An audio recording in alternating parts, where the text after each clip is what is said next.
Make sure everything's set up. I gotta put you in the Discord. Where's Discord? There's Discord.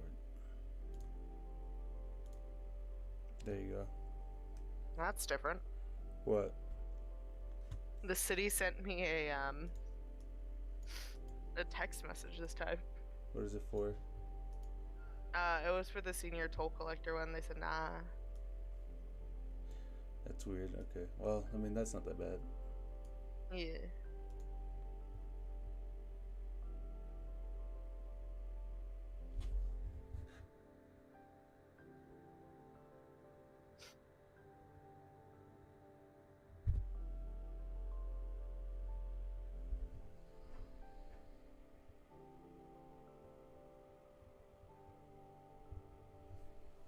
Okay. So you ready? Where are you? Yes. Oh, let me close the door. So do you remember what happened last time? Or do you need a refresher? I didn't hear a word you just said, sir. Do you need a refresher, or do you remember what happened last time? We got the good ending. Finally. And then... And now we're doing the bad ending. The worst ending possible, yes. And if being a little bitch boy so far. Just so you guys know, if we do end up getting this ending, do not watch it. If you can't handle, mature. Yeah, if you can't handle depressing shit or thoughts of self-harm and stuff like that, and this one especially, if we do get the ending, you're not going to want to watch it. So just skip this one. We might do the second ending too, but I don't know how long the first ending is. We're pretty close to getting to the first ending though. Oh no, I'm scared. I don't wanna. Let's see, where were we? Okay, so you know how in the first one she locked herself in a room and painted the window and all that stuff? Yeah. So it's gonna be different now. Oh no, okay. So this has been read, but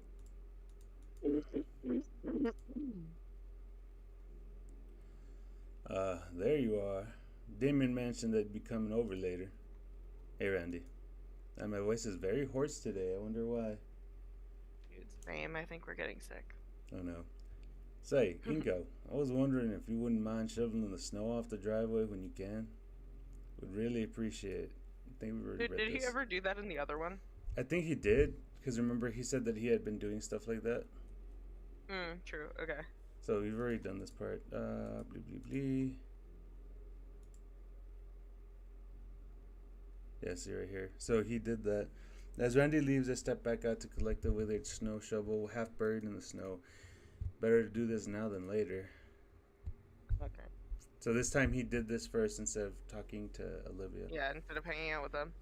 30 minutes later, I find myself collapsed on Damien's couch and let my head rest against the comforter. God, my body aches. As I finally feel the full toll of my efforts. Made worse by the heat of the room, I feel dizziness overtake me. My head twists as the room swirls around me until I can see Olivia's bedroom door. My eyes linger there as I consider getting up to see her, just giving her some time to come out. She has to know I'm here, right? She probably does. Huh? I think the rice is done. Okay, the rice is done. Let me go check on it. Keep the masses entertained. Don't let the flame die out. Don't let the flame die out.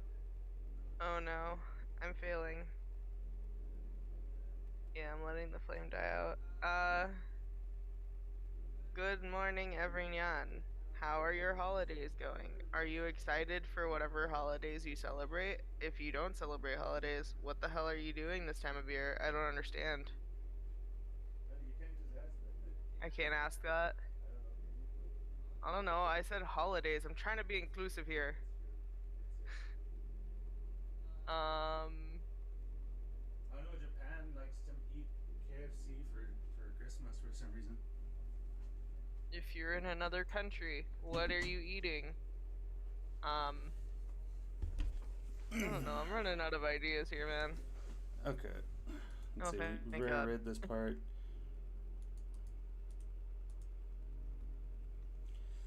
Olivia?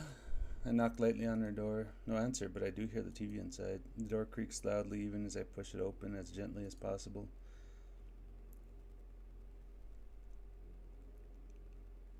Olivia lays in her bed, flat on her You stomach, look so sad. staring blankly at the TV on the floor. Can I come in? Olivia gives a slight grunt of approval. What you watching? One of her claws lazily gestures to a pile of DVD cases. It's a box set of Rurouni Kenshin. Been watching this all day? It's a yes then. You doing okay? The day was kind of rough. This is different, you know. Wait. Oh, wait, no. What? Sorry, I was looking at the wrong one. Okay, Wrong yeah, what? we're good. I was making sure the video was playing. Leave me alone. I'm paranoid. Hey. Yeah, I'm glad to get to see you again. Got called into the office too. Ben and Mia were trying to get out of responsibility for that outburst earlier when she tried to kill us. Evidently, that meant trying to throw me under the bus. It is what it is, I guess. But I actually worked out my people skills. Made a deal with her and Ben. She won't be bothering us anymore. Pretty cool, right? Olivia? Trying to watch. Oh. Can I stay? Alright, at least there's this. I want to sit next to her, but Olivia's spread out on her bed to the point that there's barely room left. And what little space that was open had already been taken by the small rat curled up against her. Looking around the room, there's no chair in sight. And after giving myself a mental kick for why there isn't one, I kneel next to the bed, letting my arms rest on its edge. That is not what he's doing. Olivia grunts again, but otherwise focuses on the show playing on her laptop. I look at the screen and need to look away as several men are gunned down bloodily by an old-fashioned hand-crank repeating gun. Sounds awesome. Didn't know Olivia was into stuff like this. It's made worse by the fact that the voices do well to convey the visceral pain they're experiencing. You know what this reminds me of? What? That one movie that you wanted me to see, was it Robot Circus? Robot Circus is so sad. Great movie. I pushed myself back up. On second thought, I'd probably reek right now, Olivia. I'm all sweaty from the snow shoveling. I don't want to put you through that. Another grunt, though this time there's a tinge of something in it. I should head home so I can clean up. If you need someone to talk to, you can always text me, Kay. Her head kind of bobs, but her eyes remain locked on the screen. Hesitant steps, I back away from Olivia and out of the room. Jesus. When I open the front door, I hear someone calling out from the kitchen. Yo, Inky, leaving so soon?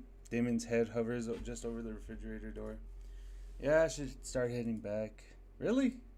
The quick whap of his tail on the fridge is closed, and Damon comes to me, offering one of his prized cans of soda. Olivia wasn't looking so hot when I checked on her earlier. Aren't you worried about her? I accept the offered beverage with a nod. She's fine. She just wants some time alone. You think so? She's just binge watching some old show and not giving anyone else time of day. You're really going home so soon? There's nothing I really can do, Damien. She's fine. She just needs to recharge and rest. Well, all right. He sips on his own cola slowly, his eyes scrunched up in thought. Well, still, I'm going to try cheering her up myself for a while, Damien style. As if to prove his point, he crushes the can against his head. Vin and I can do it. She'll be back up and laughing in no time. All right. She said she'll text me if she needs someone to talk to. No, she didn't, you fucking liar. You said to text her. Whatever. You know what I mean. Good to know. See you later then. Yeah, I'll be seeing you. This is so bad. I don't like this. I exit through the front and shut the door behind me. A few seconds later, it's locked from within. The next metro should be soon enough. As instructed, I show up at school that Saturday to clean up. And to my surprise, Mia was already there in the partially repaired hallway. With her arm in a sling. Mia. And her arm in a sling. Aye, aye, bitch. A janitor was there too, talking to the obviously injured girl and giving her a thorough explanation of what we were going to be doing. I cleared my throat loudly, drawing both of their attention. It took you long enough, Shades. I'm not repeating myself. Heard most of it, sir. Mia, are you okay to work like that? Shouldn't you be home if you're hurt? Oh, I should be, yeah. But the Ben, but then, but the Ben, But the bin. but then Ben or Scalar would get on my case. And I just wouldn't want to, just, Shirk. that's a weird word, I've never heard that word. And I just wouldn't want to shirk on my responsibilities, yeah? Her smile is strained as she motions with her covered arm. Don't worry, it looks like the serious work has already been done. Why does she have her arm in a sling? It's so that she doesn't have to work that hard. Oh. Save for the rest of the lockers still on the floor. From the looks of the hallway, most of the serious damage had been dealt with over the month. The janitor rolls his eyes and holds out a pair of push brooms. Take them both. Did you give her a dustpan, sir? I'm sure I can do this part by myself. Aw, thanks, Inko. With an affectionate pat on my head, Mia moves to the wall and leans against it. Guess that's where she wants me to push all the trash to then. I'm glad she's also thinking ahead. God, he's a fucking sucker. While the janitor goes to fetch a dustpan for her, I get to work. The next hour or so I spend studiously pushing all the debris on the floor towards Mia. Every time I look up, she offers a smile and thumbs up, and occasionally hear her cheer me on. At least I think it's cheering. Her voice and tone are hard to read at times. I always figured she just naturally sounded sardonic. My arms are starting to ache once all the trash is ready to be scooped up. With the standing dustpan ready, all the trash is easily dumped into the large trash bins loaned to us by the janitor. You know what I noticed though is that he's considerably weaker in this one. Yeah.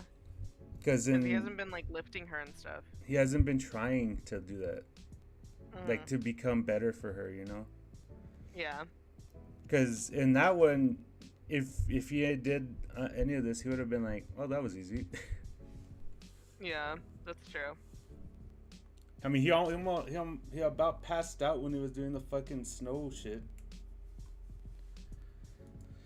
I just push pile after pile of trash into her pan, and Mia easily lifts and deposits them into the bin. Alright, Inko, take 10. When you get back, we'll be bringing these bins and the lockers back out back.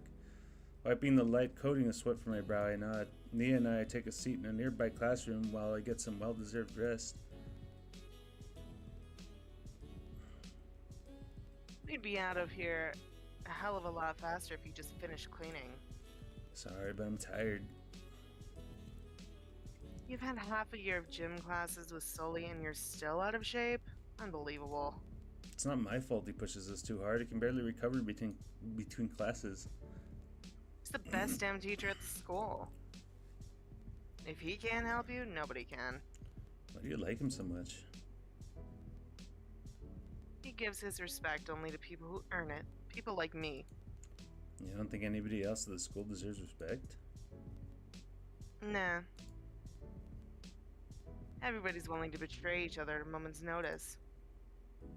Only reason that doesn't happen to me is because I put the fear of God into people. I'm not about to let my graduation plans be ruined because some cunt thinks they're hot shit. You actually have plans after graduation? None that involve any of you. I'll be long gone by the time this place falls apart without me. Oh, Ben, aren't you too? Ding. I instantly pull out my phone and check the notifications. What, Wheels chatting you up? No, I got a text She from almost school. sounds jealous. I know, right? It looks like they released a monthly newsletter. So instead of getting the news from Sophia, he's getting it from himself. These are things that I didn't even notice when I was reading it the first time around. I follow the link to the text message and it takes me to a PDF copy of the newsletter. You want to hear any of this? Sure, read it, whatever. Alrighty then. Good morning, Oh, Feathertails. Jesus Christ. This week we have the following announcements. skip anything related to studying or a lazy ass sports team. All right. To all our students who are invited to St. Hammond High School's blah, blah, blah, BC winter formal. Immerse yourself in the serene beauty of the wintry night sky with music, food, entertainment, and much more. We will also be hosting a special memorial for one of St. Hammond's finest teachers who has recently passed, Mr. Trent Iadakon. The event will take place at the Volcadero Convention Center on Friday, December 15th from 7 p.m. to 10 p.m. Tickets for the winter formal are now on sale online or in Miss Procklin's class in room 211. $15 for one and $30 for couples. Please read our event dress code so you know what will and will not be allowed for the formal. A great weekend, go Feathertails. You didn't have to read the last part out loud, idiot. Sorry. The alarm's going off. Ugh. For a few moments of blah, blah, blah, silence pass. And now we sit in silence.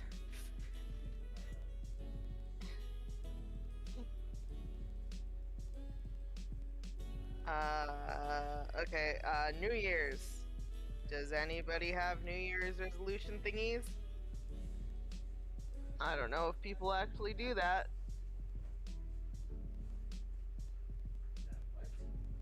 The New Year's resolution things.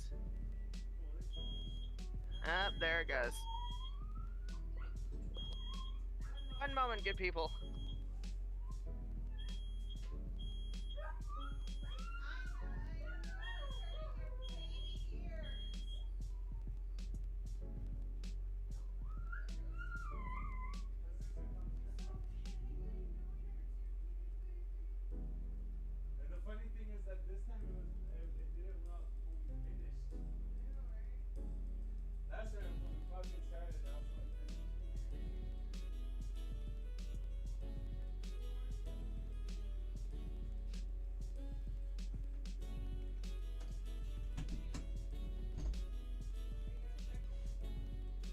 Done. You want me to check?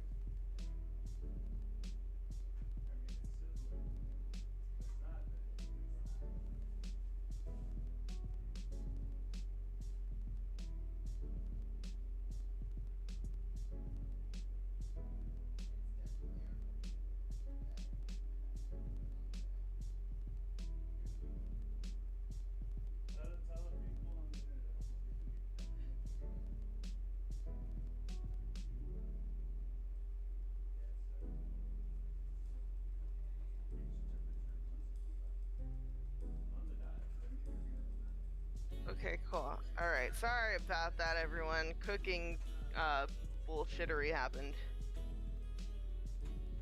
Boss, no, he's not even fucking in his room.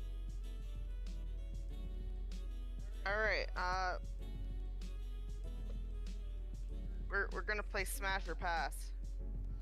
Mia. Smash. Version 1 Inko. Pass, because he's a little bitch boy. What? They're underage? Who's underage? Nuh-uh.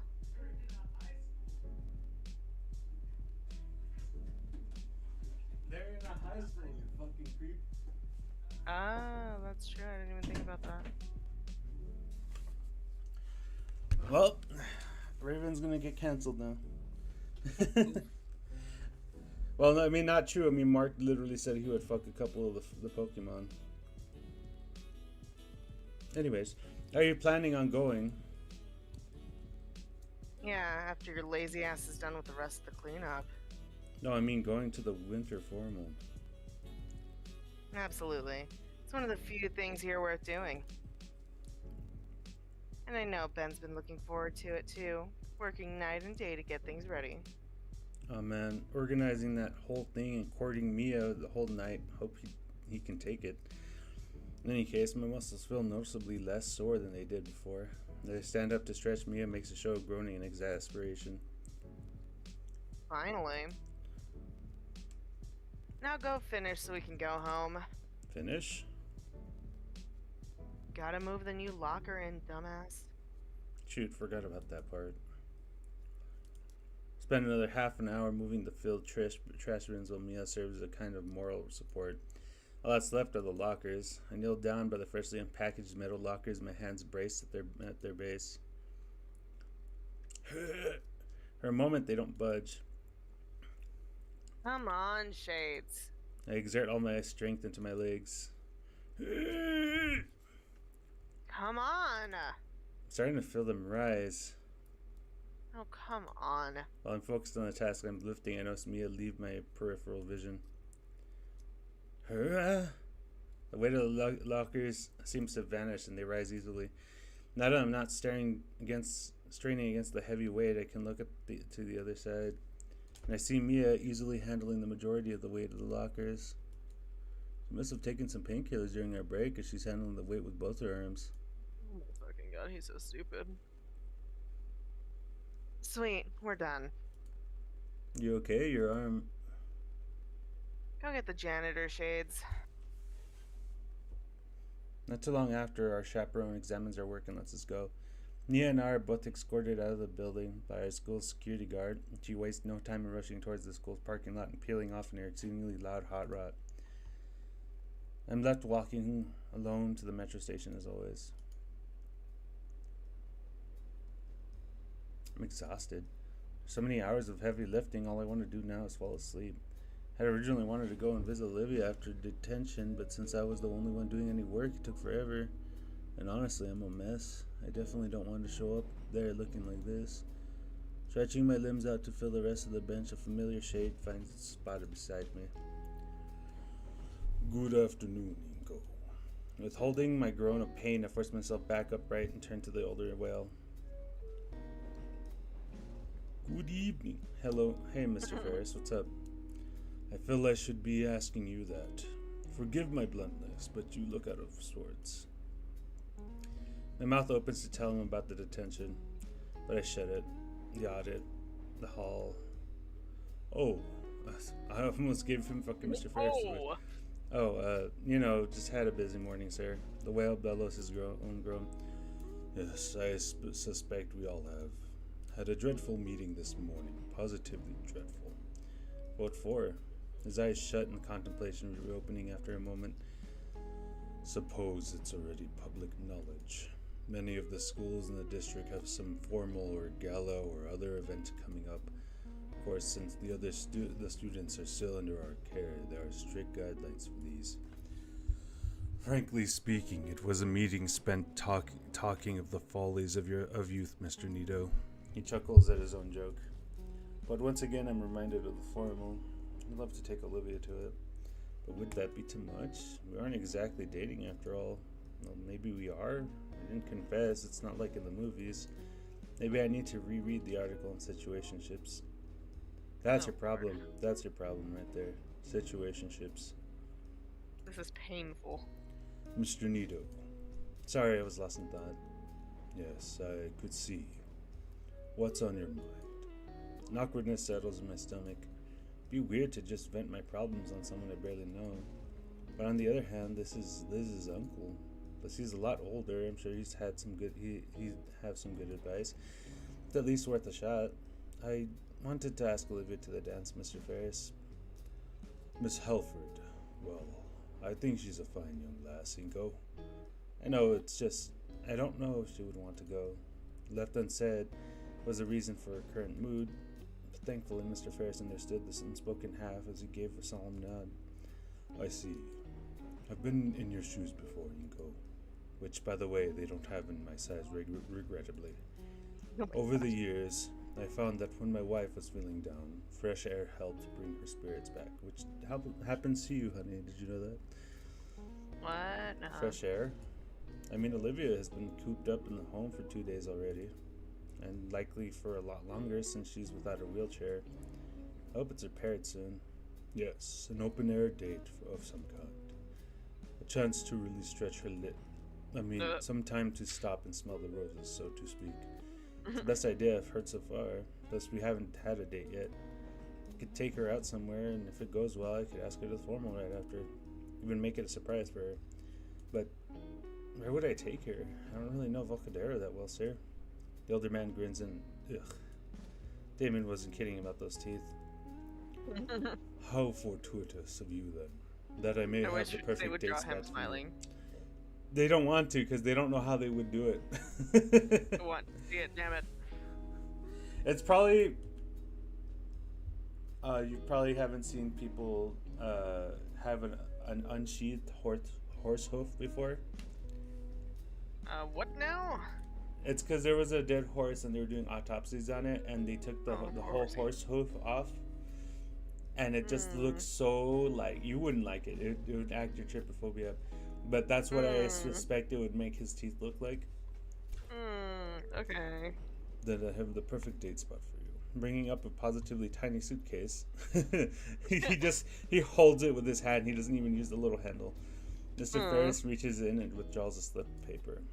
Every year, I would bring my wife here so that she can enjoy the winter night while still staying warm.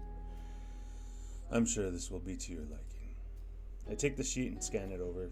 It's a flyer for the Volcadere Pier with an event list right beneath it. A date on a pier? I can see a multitude of things to do there just from the photos printed on the page. Games, food, even some carnival rides. It's perfect. Thank you, Mr. Ferris. Smile widens, but I contain my urge to flinch. Think of it as my thanks for helping me with the fashion advice. Before I can thank him more, I notice that my stop is coming up. So what do you think he's gonna do? You think he's gonna take her there and fix everything, and this isn't actually ending one? If only. I stand up and nod gratefully to Mr. Ferris, already reaching for my phone. I figure I'll ask Olivia now, and we could decide on which event to go to once she has her chair again. Spent all of Sunday combing over the paper Mr. Ferris had given me. I wanted the date to go perfectly, which meant outlining an itinerary for that day. Oh, I told okay, Olivia, itineraries. though she seemed reluctant to go. She was really down in the dumps. That only makes my conviction to take her all the stronger. I trust Mr. Ferris's advice. He's married after all. After an entire evening of back and forth texting, I was able to convince her to go. She said her new chair was coming Friday night, meaning that Saturday was a perfect day for our date. I spent the entire week looking for romantic things to fill our date night with. I still had to suffer through classes, which felt pointless without Olivia or Yadokin around. I had finished mapping out our pier date by Thursday. However, that same day I got an email notification. Apparently, one of my favorite influencers online was going to host a live event at the Volcadere Mall this week after some last minute booking changes. The only problem being that it's on Saturday, the same day as our date. The more I thought Jesus about it, Christ. though, the more I thought Olivia would prefer to go somewhere indoors, especially with the cold. Yeah, but you're in a fucking bluff, doofus. Plus, This she is so wouldn't she painful. wouldn't have to move around too much. It's the second Saturday of December, and the cold is starting to pick up. Good thing I changed plans because I highly doubt she'd enjoy being forced out into the cold air more than necessary. Did The you even IRL tell her? the IRL stream would be this afternoon, meaning we could even have a good lunch before going. At exactly 11 o'clock in the morning, I knock on the door to the Payne household. Damien opens the door, though I can tell he's a little worse for wear. As soon as he recognizes me, though, he perks up. Inko, what's going on, amigo? You here to hang? No, I'm here to see Olivia for our date. Didn't she let you guys know I was coming over to pick her up? They have a date planned for today. No, she didn't. Olivia's not really mentioning much of anything these days. Has been all week. Oh. Well, stop letting the heat out. Come on in. That's not a good sign. He This is ushers painful. me in. Huh? This is painful. Yeah. He ushers me in and shuts the door, rubbing his arms to regain the lost warmth. Olivia's still not feeling better? Damon brings his index finger up to the end of his snout. Quiet. She can hear us. Damon looks around the room real quick before turning his attention back to me. No, she's not. I said Vinny and I would try to cheer her up. Didn't work. She would just ignore us, staring at whatever she was watching for hours. Yeah, she's not even coming out for food. Oh my Jesus. What is going on over there? I don't know. They're freaking out about something. I don't even see anything. But yeah, she's not even coming out for food. Mom's at least leaving some by her door, but never seen her this bad. It's alright if I take her out then? No, please do, please do. That's probably exactly what she needs right now. Alright. I go to knock on Olivia's door. When there's no response, Damien waves me to go in anyway. Before, Olivia's on her bed in a similar position to when I saw her last. Hey, you still want to go to the event? Mhm. Come on, you wanted to go earlier. You need some fresh air. Okay. She gets up, straightening her shirt out. While I looked away to afford Olivia her dignity, I didn't fail to catch the indented marks from her sheets on her scales. Where are we going again? Excuse me? Oh, sorry, that was you. Where are we going again? Welcome there, Amal. Sorry, I get into reading and I fucking ignore everything. No, apparently, damn. Figure we could watch something together. So, where's your new ride? She gestures across the room. Bar door lying on its side, a large unopened box. When I realize what she means, I look back to her in bewilderment. Really? Told him I'd get around to it sometime. Olivia shrugged, looking nonplussed about it. Well, she's up. It's something. I sigh and go to open the box. It's closed tight with tape. You got a knife? Olivia bares her teeth and rolls her tongue over her sharpest incisor. Oh boy. Just gonna demolish it. It doesn't take long to assemble Olivia's new chair. It looks pretty identical to the old one, in all honesty. I hold the chair steady next to her bed for her. Alright, ready for the maiden voyage? Olivia rolls her eyes at my lame joke, but I still see the tiniest smile she tried to hide. She slides carefully into the seat, slowly correcting herself and adjusting her legs to properly rest on the footrests. I release the handlebars and Olivia takes her wheels in hand. The small grin is there again as she handles the wheels, slowly pushing and tugging them. It takes me a moment to realize she's actually testing the chair. To me, it looks like she's silently dancing to a tune only she hears. Finally, with a nod, Olivia looks to me. Alright, I'm ready to go. Can you put on a jacket, Olivia? Leave her alone. Nodding back, I hold open her bedroom door. So yeah, he's not like being able to push her in the chair at all. I wave to Damon as we leave, though Olivia doesn't seem to even see him. He waves back still, even tossing me a thumbs up for luck.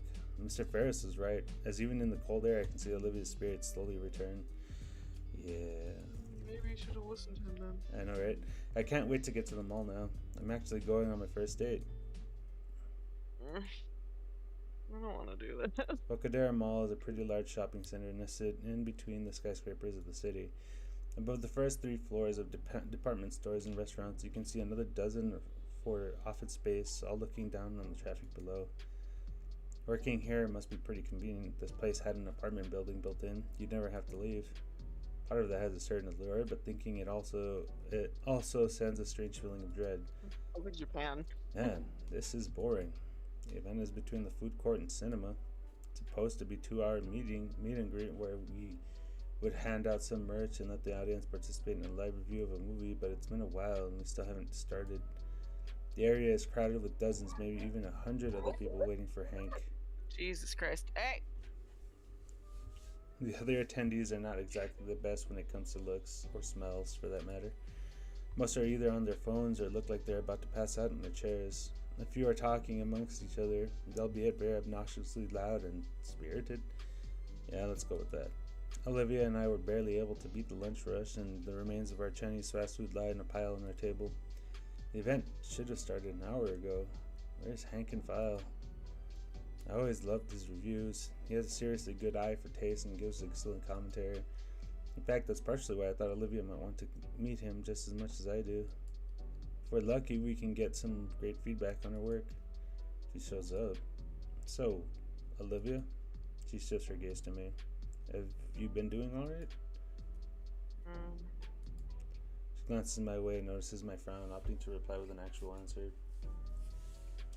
Yeah. At least she spoke up this time. Even on the ride over, you were pretty quiet. Quieter than usual, I went on to add on.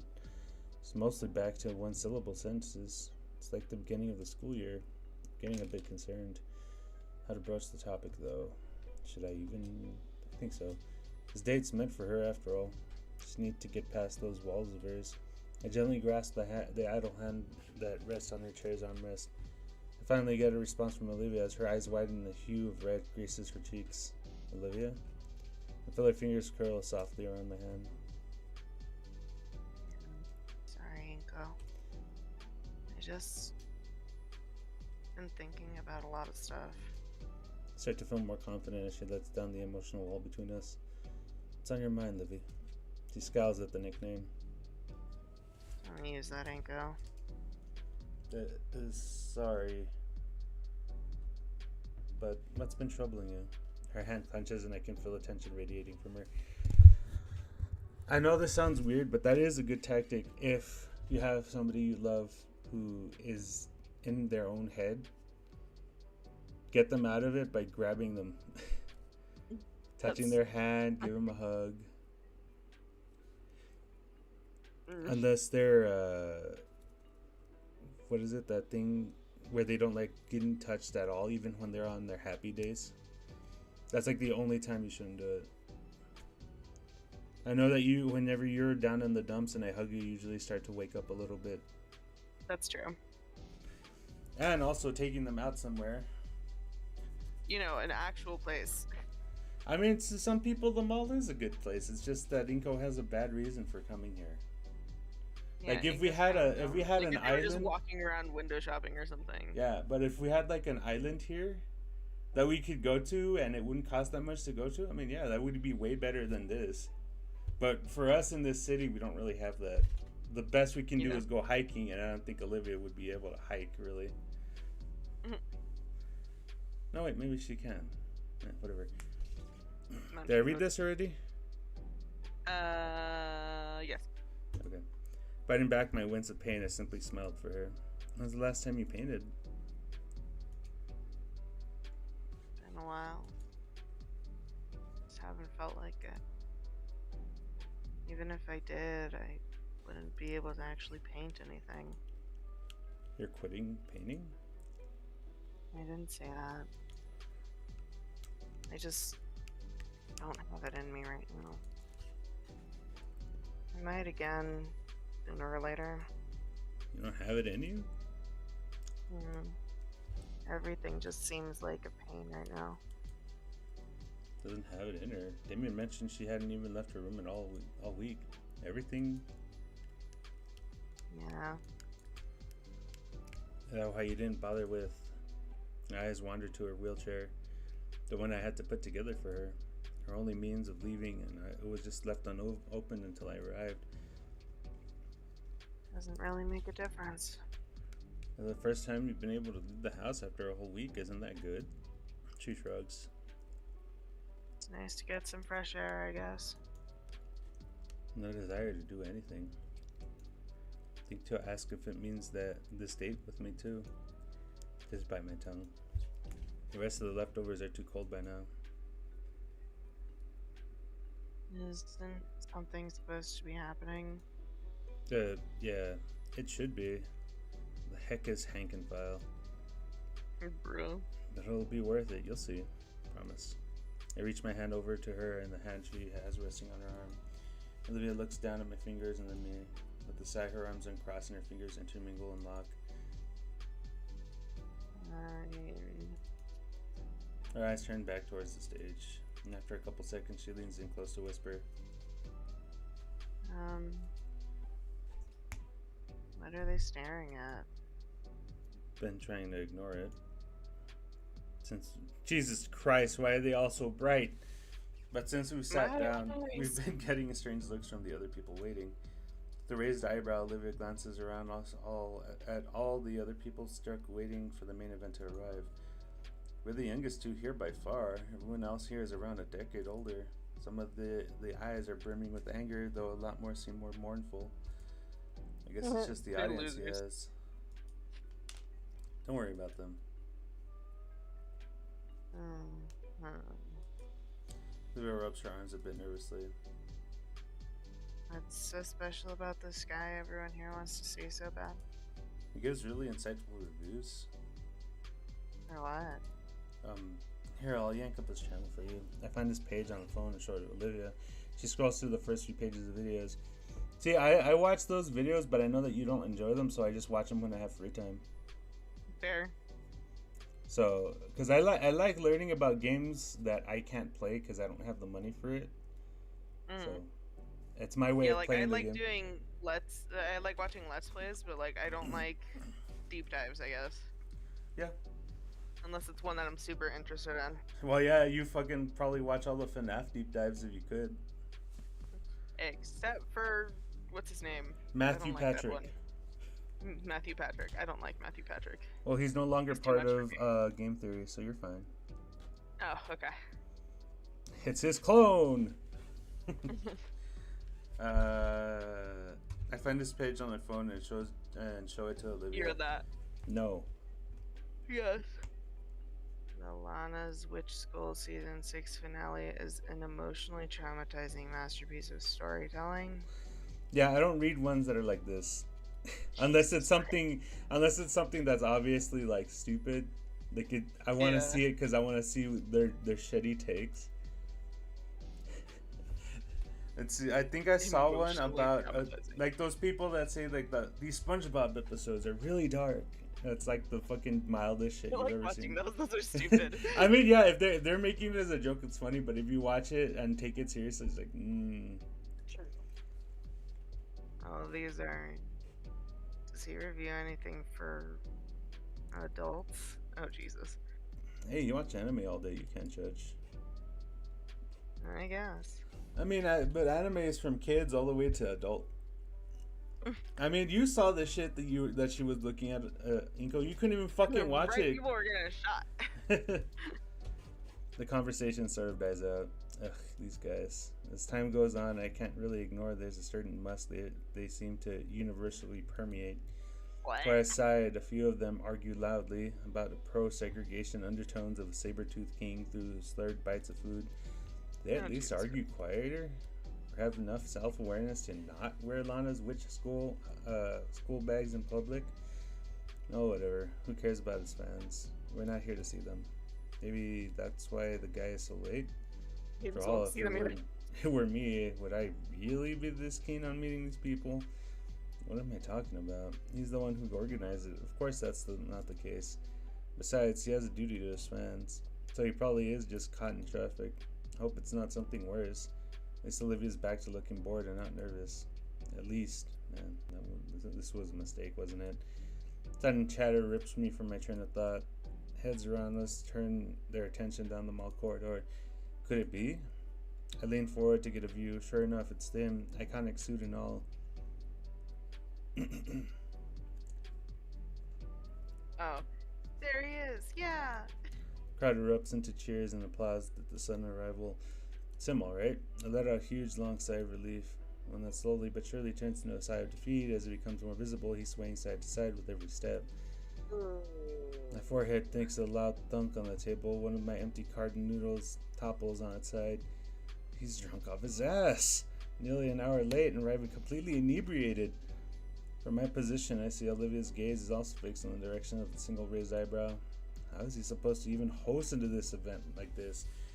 Let alone get Olivia out of this slump. This whole idea was stupid. I'm such an idiot. Yes, Inko. Yes, you are. Yes, you are. Oh, he fell over. I'll go help him. I give up.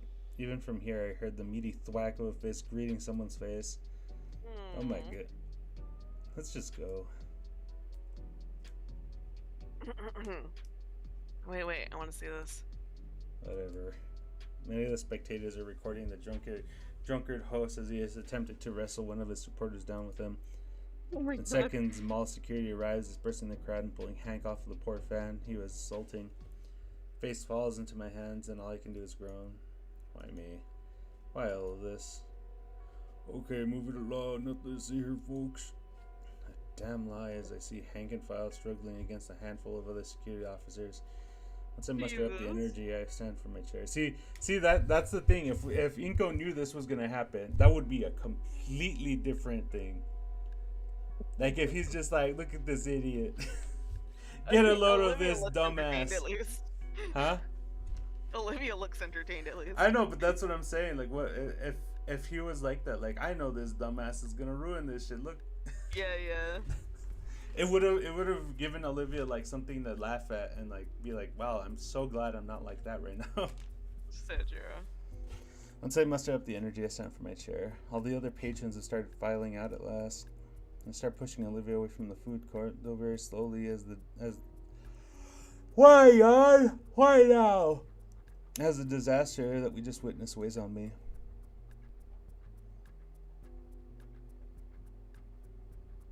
So that was our date.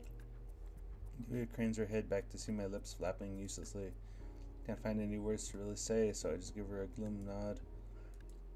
Her eyes pinched into a glare as she looks back ahead.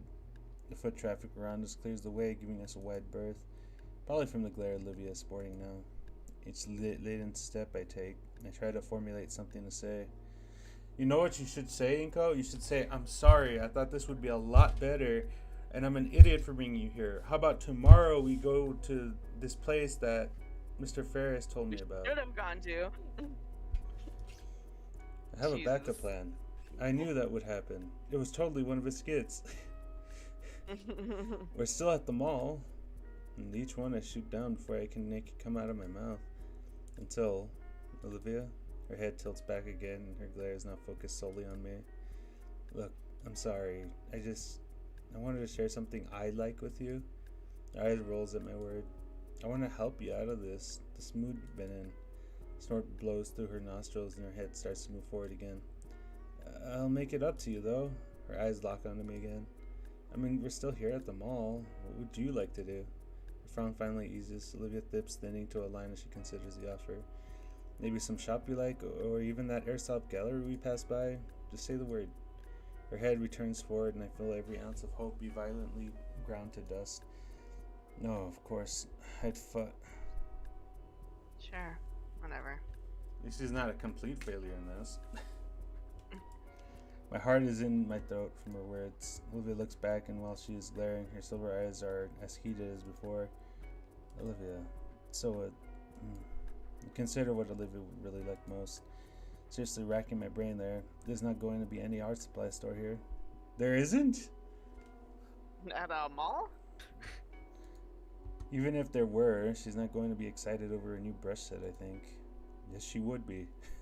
As we pass by the food court again, I catch Olivia's gaze shift slightly to the side. I follow, and of course, it's a game store. How could I be so silly not to know? Well, if it's what she wants. Hey, how about here? I'll let you pick out something you want. She nods once. Then after we could hit up the other place I saw on the way in, looked like it sold Japanese import stuff. Another nod. On the spot, I start naming another store after store, considering all the interest she's had. I didn't remember where exactly all of them were, but I figured we'd just keep moving. I could find something at one of the shops here that'll cheer her up. Alright, it's something. I push Olivia into the game store. When I hear near the shelves of new releases, she veers right off into the used game section. Of course. I spend maybe 15 minutes in each store as I pour over the shelves looking for something Olivia might like. Every time I think I have a good gift, I present it to Olivia, only for her to flatten uninterested gaze to shoot it down. Video games, anime merchandise, art supplies, jewelry. Doesn't matter. She never seems to care about anything I offer to buy her. After an hour of rolling the wheelchair-bound girl around the mall, I'm starting to run out of stores to visit. I don't want to reveal how much I'm scrambling here, but it's hard to when she's not passionate about anything. Olivia ended up getting some decade-old game from a handheld console for $7.99. I would have been willing to get her something more pricey, but she seemed pretty keen on getting it.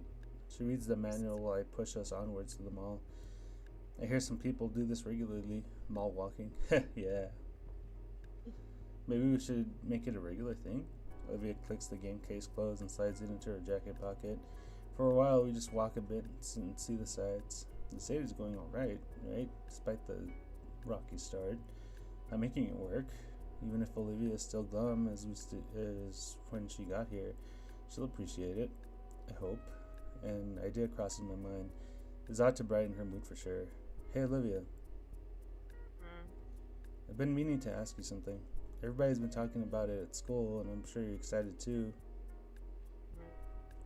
Do you want to go to the winter formal together? She turns her head back forward, letting her shoulders droop back down. Yeah? Not really interested. I'm Damn. interested. Because she shrugs. Don't want to. You told Ben you'd give a speech for Yadakon. Told Ben a lot of things. Doesn't it really Does it really make a difference? He's gone. Jesus Christ, Olivia. This is bad. Depression. Annie's speech is just for everyone still here. I don't care about them. Right.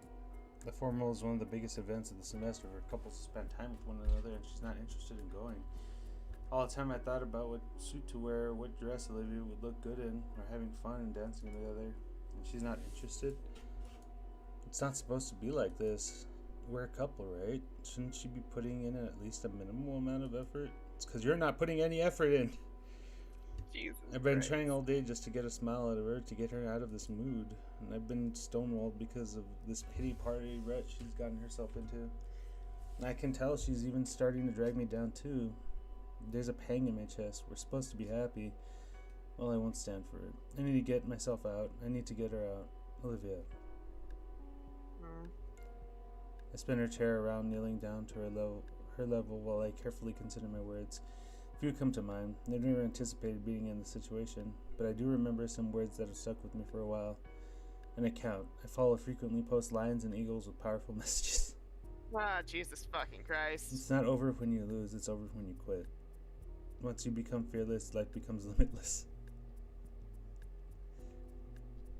Are you quoting something? I ignore her. One more for good measure. Believe in yourself. You're stronger than you think. Olivia. This is too far, Olivia. Come on, you don't want to paint anymore. You're not giving your family the time of day, and you don't want to go to the formal? What do you want to do? Lie in bed and mumble all day? I want to spend time with you, and I want you to be passionate about the things you enjoy. I hate seeing you like this. I don't want us to be bitter or sad when we're together. I know things are hard, but I'm here to help you.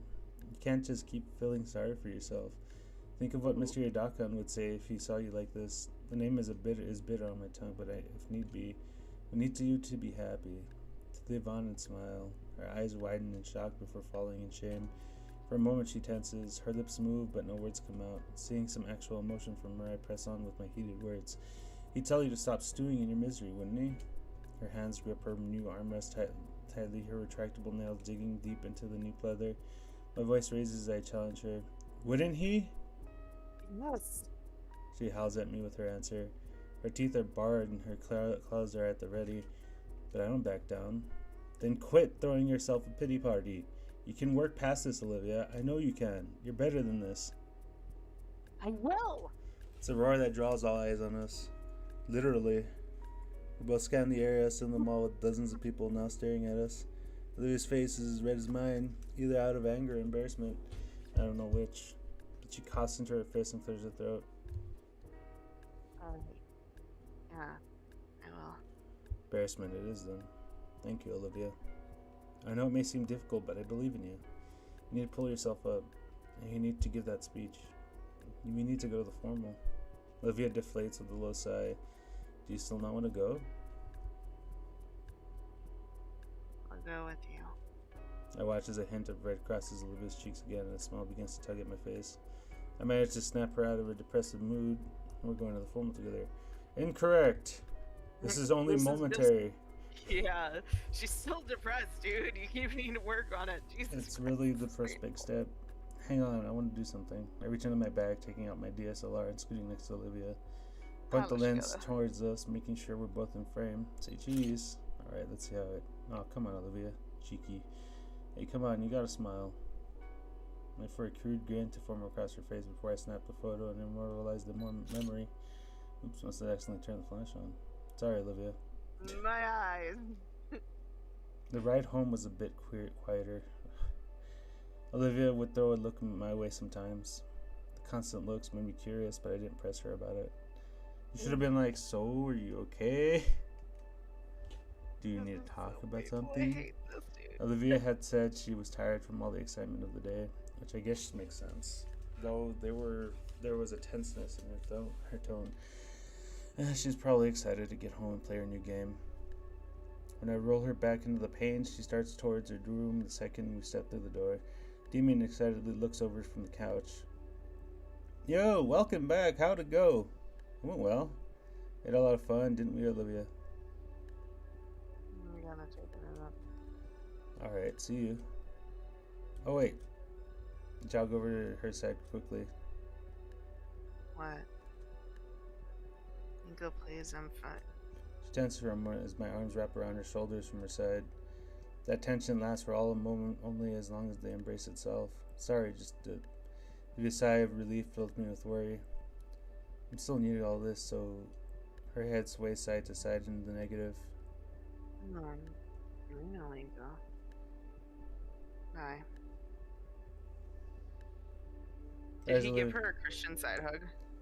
I think he just gave her a full-on hug, but since she's not there, I think at most she can only handle hand holding right now.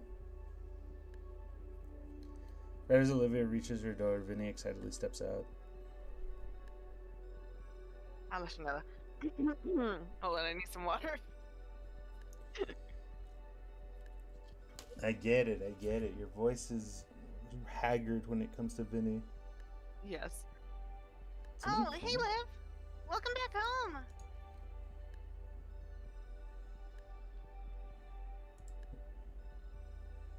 What were you doing in my room?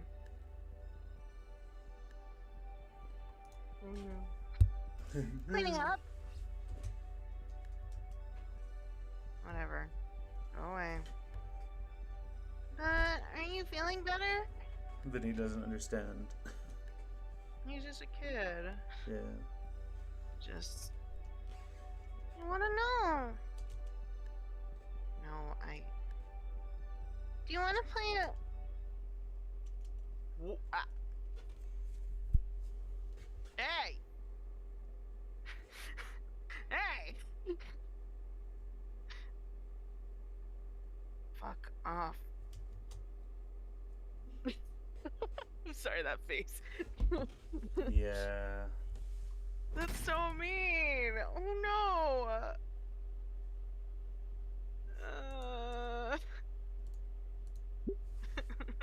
Can we go back to the happy one? No. Olivia? Vinny only looks to his elder like he could make any sense of what just happened. Damien doesn't have any answer, only the same stare to give in turn his consolation. Nobody really knows how to react. Inko. I'm trying. I really am trying. Please, just forgive her, please. Just this once. Damien lets out a sigh and gives me a nod in reply. Hey, Vinny, get your jacket. Why don't we take a trip to the gas station? I'll get you a pretzel. Poor kid just nods and follows along. It's probably my cue to leave. Oh no. Give Damien a wave and head out the house first, the door clicking behind me. And we'll get there. She'll be smiling again in no time. This is so bad. December, winter in Volcadero Bluffs is officially here. And as if to celebrate the occasion tonight, it's St. Hammond's Winter Formal.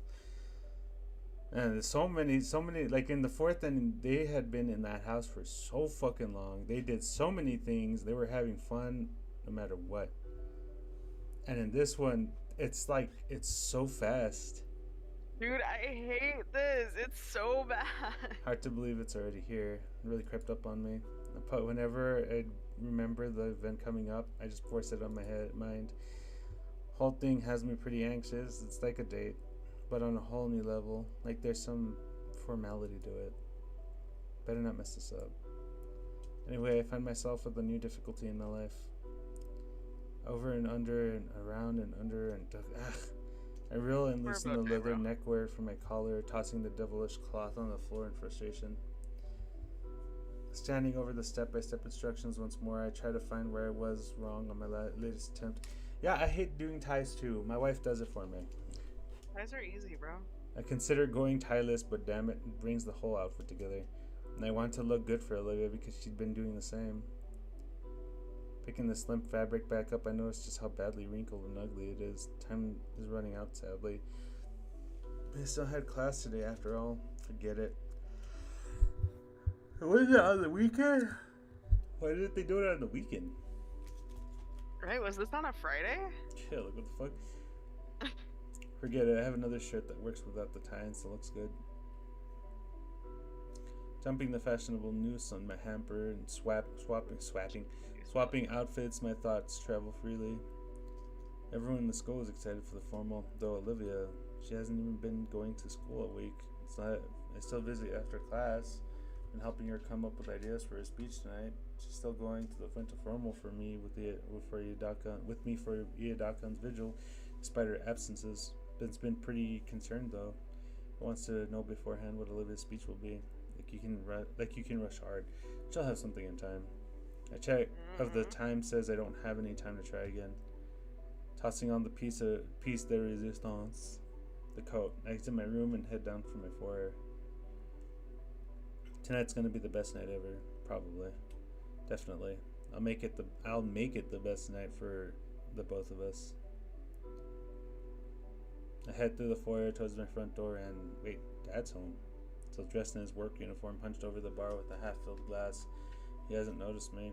Well, not that it matters. As I open the front door, I hear a low growl from behind me. Back by midnight. Without looking back, I head out. The chill that washes over me is deflected by my formal wear. I can only imagine how hot this outfit would be in the summer. Then again, I did wear a jacket constantly for the first month of school. Speaking of, I can't decide whether or not I want to keep the sunglasses with my outfit. It's hard enough to see outside as it is. Somehow, though, it feels wrong to take them off. Hoping not to waste any more time, I begin the walk to the metro. Really don't want to be late, especially not for Olivia.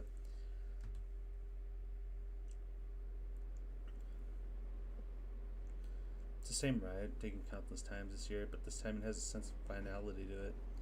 Oh yeah, you don't even know, buddy.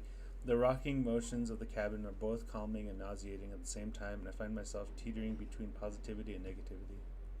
What happened to the newspaper guy? Did he die? Well, I guess he only lives in the day. He only lives in the day. If there's one night that I need to go well, it's tonight. No dodgeballs to the face, no falling into pools, no harassment from anybody. I pray that Iadakan's eulogy goes smoothly. I'm so scared, bro. I find comfort in the routine walk from the metro to the Payne residence. As I stand outside the house, I realize I forgot to bring any flowers. But this isn't prom, so I think that's okay. It's December, and that means festivities. The house is adorned with a row of colorful Christmas lights. Guess who had to put those up too? It was worth it to see Vinny smile like that, but man, at this rate I'm going to get Jack doing all these chores for them. After a quick knock at the front door, I wait patiently for an answer. I hear some voices on the other side, something about being too cold, I think. It was pretty funny the first time, but they do this every time I swing by. I didn't think the weather bothered them that much. A moment later, Damien swings the door open. Hey, Inko, you're looking snazzy. Thanks, this is all new stuff. Think Olivia will like it? Probably.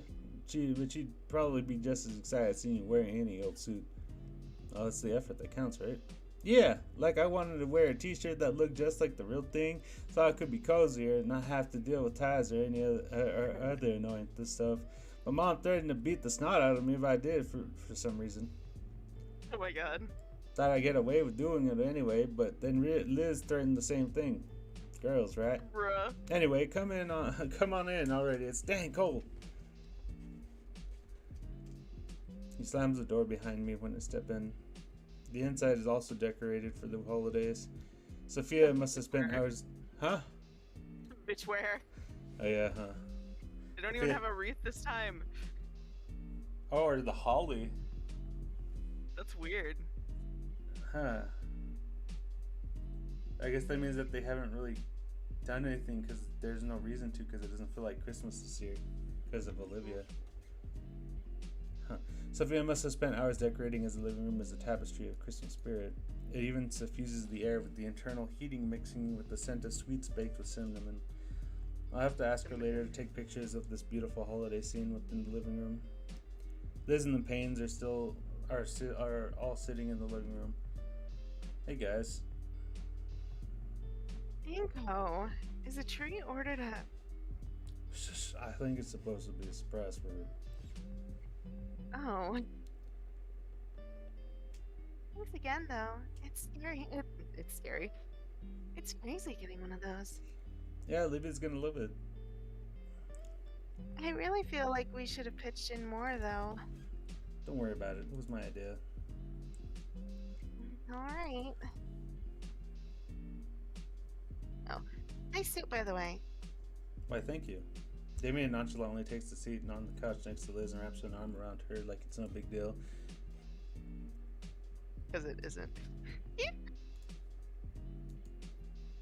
Damien looks at me and flickers his eyebrows. He knows what he's got. What a player. I should try that with Olivia. Mrs. Payne can't hide her excitement any longer. Oh, that's precious. My little boy's all grown up now. Mom! Now, Damien, it's your parents' God-given right to tease you. One day you'll be doing the same to your kids. You guys better not be like this all night. Where's Vinny when I need him? He's in bed for the night. Oh, I thought he was going to that karate sleepover. No, what that cold he isn't. Dang. Oh, Told so him that them was- going to get the pretzel gave him a cold. I told him that would happen if he kept staying up so late. Incorrect. Ah, damn. Staying up late? Last time I saw him was... Come on, that thought is just ridiculous, but... Could the kid have been affected by what happened? As the silence in He was the a room child, drags yes. on, I decide to speak up. So, is Olivia getting ready? Oh. I think so. I helped pick out a very nice dress for her. Just you wait. He's probably taking a while to get it on. You know how independent she is. Huh, yeah, I do. Either way, I send Olivia a quick text that I'm here. Jesus. What was that? Olivia comes out looking nonplussed by the violent noise. Tripped over my lamp, sorry. This dress is more restrictive than what I'm used to. That's restrictive. Her dress looks simple, though. It is quite vibrant in color, akin to one of Olivia's past paintings. See how different this dress is to the other one already? Yeah. Oh no, did it shatter? Is everything okay? Fine, I'll fix it later. Just so you know, this isn't going to be her dress. Okay. Olivia rolls around the couch and lifts herself from her chair to the spot next to me. Hey, Olivia, you look great. I wrap my arm around her shoulders and draw her into a hug. She kind of reciprocates it, at least letting herself be pulled in close before shifting back. So, when are we going? A minute now, just wait. My arm falls away from her. I was kind of hoping I could hold her like Damien is holding Liz. Oof. Oh well, I can still do something else. For everyone here too. I draw my camera free from its protective carrying bag. Oh, good thinking, Eiko. Smile and move to the middle of the room. First I focused on Olivia. Eiko, Come on, Olivia, you look so good in that dress. Her frown vanishes for a moment. With her hands, she shifts her shins to across them and then lazes back against the armrest of the couch. Good. Beautiful. I turn the display to Olivia to show her, and she nods back in satisfaction. Her shot's done. I switch to Damien and Liz. Liz has an embarrassed smile, and Damien readjusts his hands from around her shoulder to behind her back. Her blush has finally reached her shoulders, and I can't help but think it's because of the new placement of Damien's hand low on her side. Man, what a way to open the set. Taking my spot back on the couch, I allow my DSLR to hang freely around my neck. I want it ready for any impromptu shot tonight. So, what's everyone's big plan for the night? We're all talking once more, but it feels subdued. Where's the buffet, obviously? I heard that they had one of those fancy fried cook guys that do all the fancy food flipping things. They didn't, Damien. They didn't? Then why did I hear about it? Because I asked you if you wanted to go to one of those restaurants. Oh. Some quality food sounds like a good way to start. I like how I think in every single version they hint at what the final ending is going to be about. What do you mean? Because they're talking about the hibachi girl. Mm-hmm. So that's something that happened in the fourth ending. Oh, you mean the fourth ending? Okay. Yeah. Right, Olivia? I didn't understand. Did she hear me? Olivia. Her silver eyes bore into Liz, but she isn't paying attention to that. After that, though, we're gonna dance. For the whole night. Yeah, I've been wanting to show Damien how to properly dance. I know how to dance. That isn't dancing. That's barely moving. I think she's getting jealous because she wants to have something like what they have. Yeah. But because she Inko is is. kind of a failure in this one. No, he's 100% a failure. What are you talking about? The two laugh silently while they hold each other. Lucky you, Liz.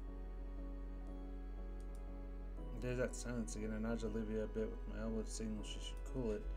She doesn't respond. Sophia rubs her knees, nervously humming to herself. Look at you all. I'm proud. Randy puts an arm around Mrs. Payne's shoulder.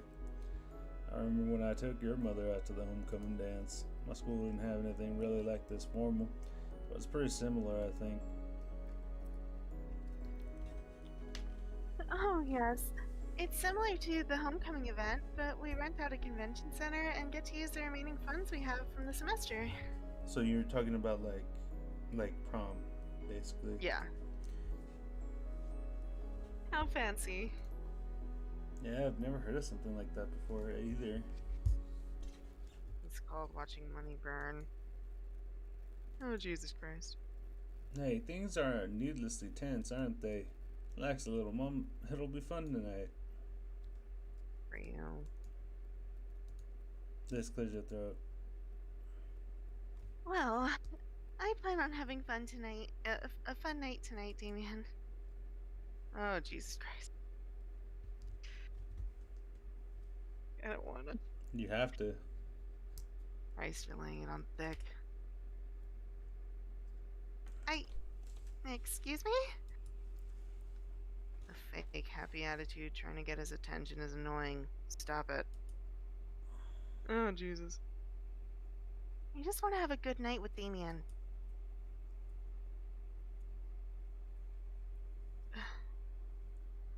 If it matters so much, why don't you get a room already? This is gonna be mostly you. This entire No, I don't wanna. Oh, I don't want. Fuck. In fact, get two so you can suck them off from the the one over if you're so fucking thirsty. Olivia! Oh my god, holy shit! What is wrong with you? I stare at Olivia, unable to form any sentences. The sudden outburst caught me off guard. I don't think we've ever seen them. He's pissed. pissed, bro. I know we've seen them like this before because of the when Inko said, "Oh, what about those veggie burgers?" No, he is fucking pissed. Like, I think he's contemplating punching Olivia pissed. He's gonna throw her out of that wheelchair, bro. This pats the top of Damien's hand. He takes a deep breath. Damien, it's okay. No, it's not okay. It's not. He throws his head back and covers his eyes with his palms. I give up. I give up. You win. I'm fucking sick of it. For years I put up with this. And this is my reward? You... Let me finish. I'm done. You're free to ruin your own life. But I'm not going to stand by any longer while you bring the rest of us down. Let us be happy. And throw your damn pity party somewhere else. He huffs roughly from his venting.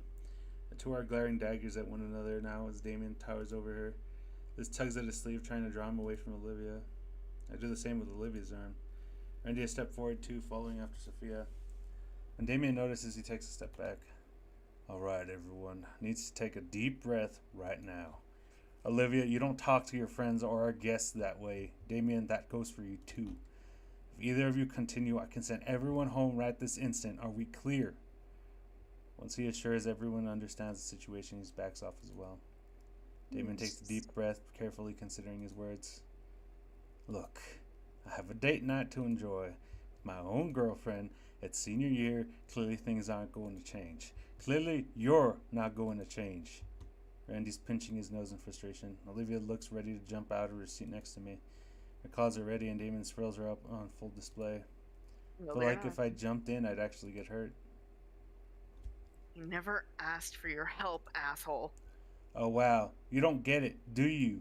Olivia, the rest of us are talking about just kicking you out once we graduate. Is that what you want? Oh, shit. Damien! He winces, realizing he just said something he really shouldn't have. Oh, shit. Wait! Oh no, not Vinny. Remember, Vinny, go back to bed. remember he's sick. So you gotta Go kind of back make to him bed, sicky. baby.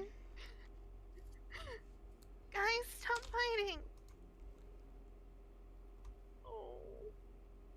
Then he rushes out into the living space, carefully holding some poster paper.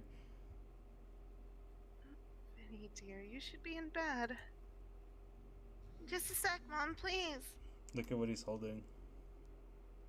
I want to cry. No. It's important. But he trudges up to Olivia, desperation in his eyes. Olivia?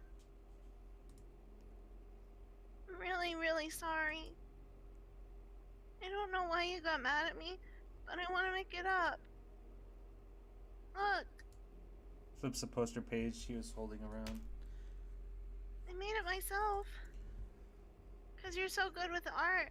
I practiced every night until I got this. So that's why you got a cold. Do you like it? Olivia stares at the macaroni display. I can't tell if she wants to smile or frown. You can have it. Here. So, is it okay? Did I... My heart hurts. Did I do it right? I can get that, constructive criticism. Just barely hear Olivia mumble under her breath. Bitch, chill. It's not art. Thank God I'm the only one that heard that. Gently shake Olivia's shoulder to get her attention. She stares at me long and hard. We're going to have to talk once we get out of here. Ultimately, I stare her down. She sighs and speaks. It's okay. They are? I don't know why you were so mad at me, but I won't do it again. I love you, big sis. Oh, And he extends his Lord. arms for a hug. When she shirks back from, I know. You still mad at me?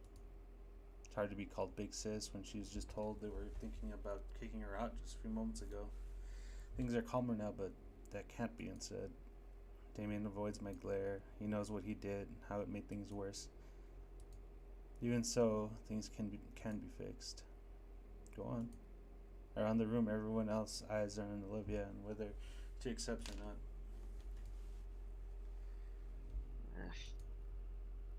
Fine.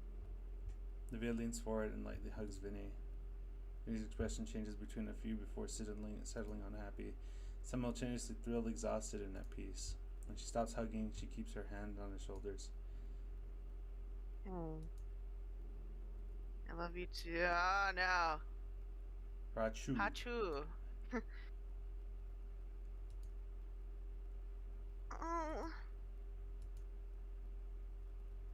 Oh, Lord, your dress, Olivia. Surya jumps up to get some towels from the kitchen. Randy goes right to Olivia. Are you alright? Is any on you? Is everything alright? You said his spit isn't potent until... Not now, Inko. Thank God you're alright. Sophia arrives with some towels. She starts rubbing Olivia with them before she takes them and starts wiping herself.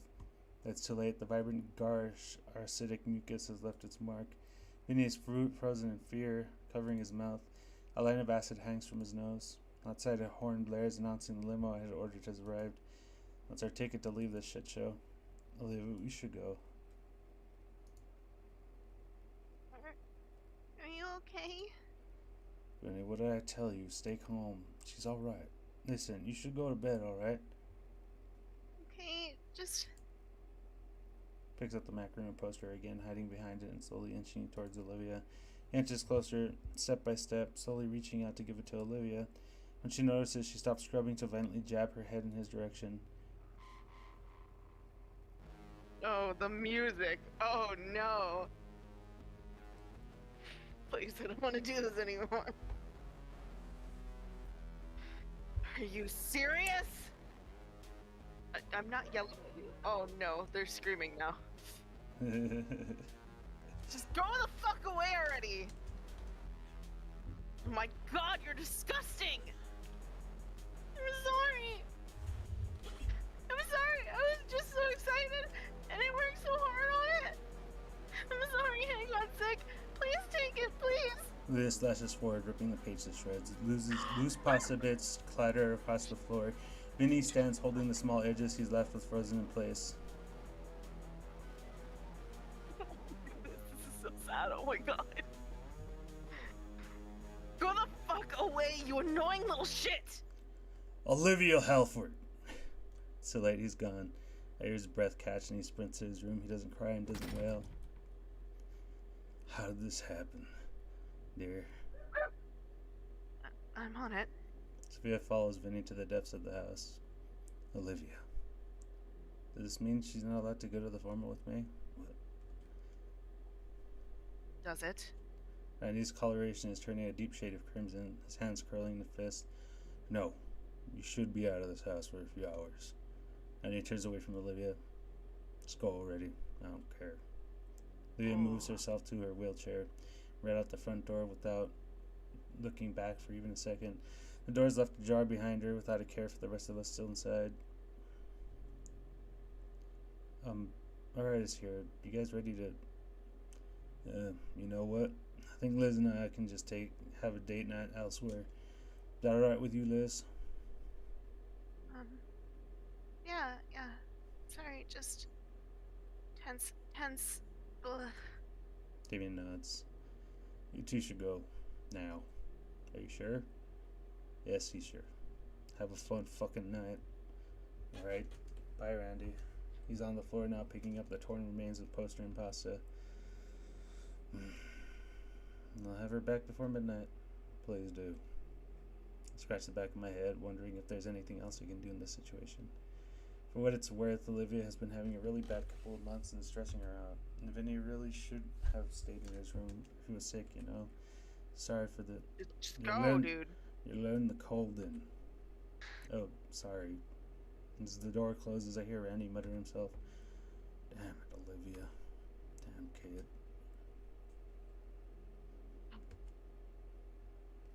It's cold out. A bit. Biting wind blows through the neighborhood. Ahead of me, by the curb, the limo waits with an open door inviting me in.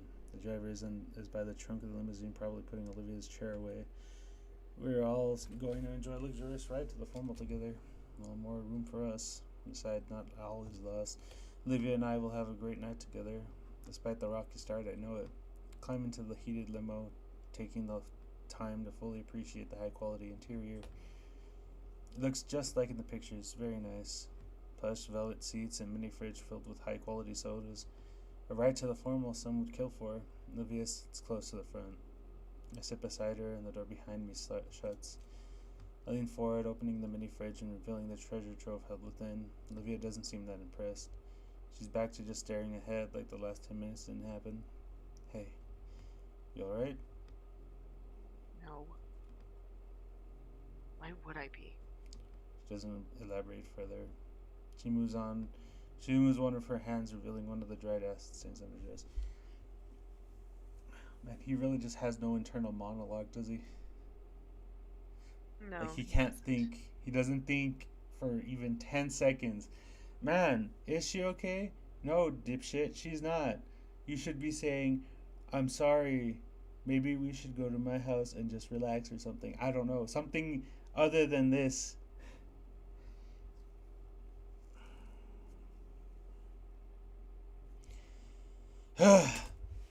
It's not pretty. I pick out one of the cream sodas and crank the cap off. Looking at the fizzy liquid within the bottle, I consider what to really do. While the start of tonight had been bumpy, you could still finish on the high note. Bringing the bottle up to my lips, I'm sure some sugar would help get the brain running better, which is true. As you round a corner, she takes it from me. Olivia must have thought similarly as she tugs the creamy drink down in a single long gulp. She lets the bottle drip to the floor and turns to look me in the eye. I want to go home. But... Her voice peters out and she stifles a sob. Once more, the stain is on display. A thought comes to mind. Withdrawing my phone, I do quick check of my saved up allowance. I'm sure it's enough soap. Don't worry, Olivia. Her head tilts in confusion, but I smile. Consider it an early Christmas present, okay? Tonight has to be special. Not just for me, but for Olivia as well. Some extra money thrown around is nothing if it'll help her. She'll probably want to turn it down, but the alternative is going with that stain on her. With as much care as possible, I move towards the front of the limousine until I can kneel just behind the driver's wheel in the window. I give the glass a gentle tap, and the chauffeur opens the window. Yes, we'll be arriving to the convention center in 24 minutes. Actually, I'd like to request a short detour.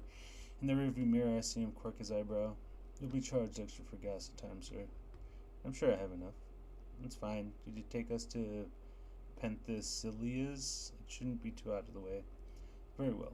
The window closes and I slowly move back to Olivia. My foot catches on her discarded bottle and I stumble over her, my hands racing around her head. Honestly, it could have been a smoother move like Damien, so I ran with it. No, what did you do? It's a little change of plans. You don't mind, right? No, I just want to get through the night. The rest of the ride is spent in relative silence. We go through a few more sodas and watch as the passing trees outside give way to the highways and buildings of the city. All lift up in time for Christmas at night. The skyline is dazzling. Our ride slows down as we move from the hallway to the streets. The highway. The first stop of the night is just ahead. I turn to Olivia and see her eyes shut and her breathing even. Hey. Placing a hand on her shoulder, I give Olivia a gentle shake. Hey, wake up. We're here.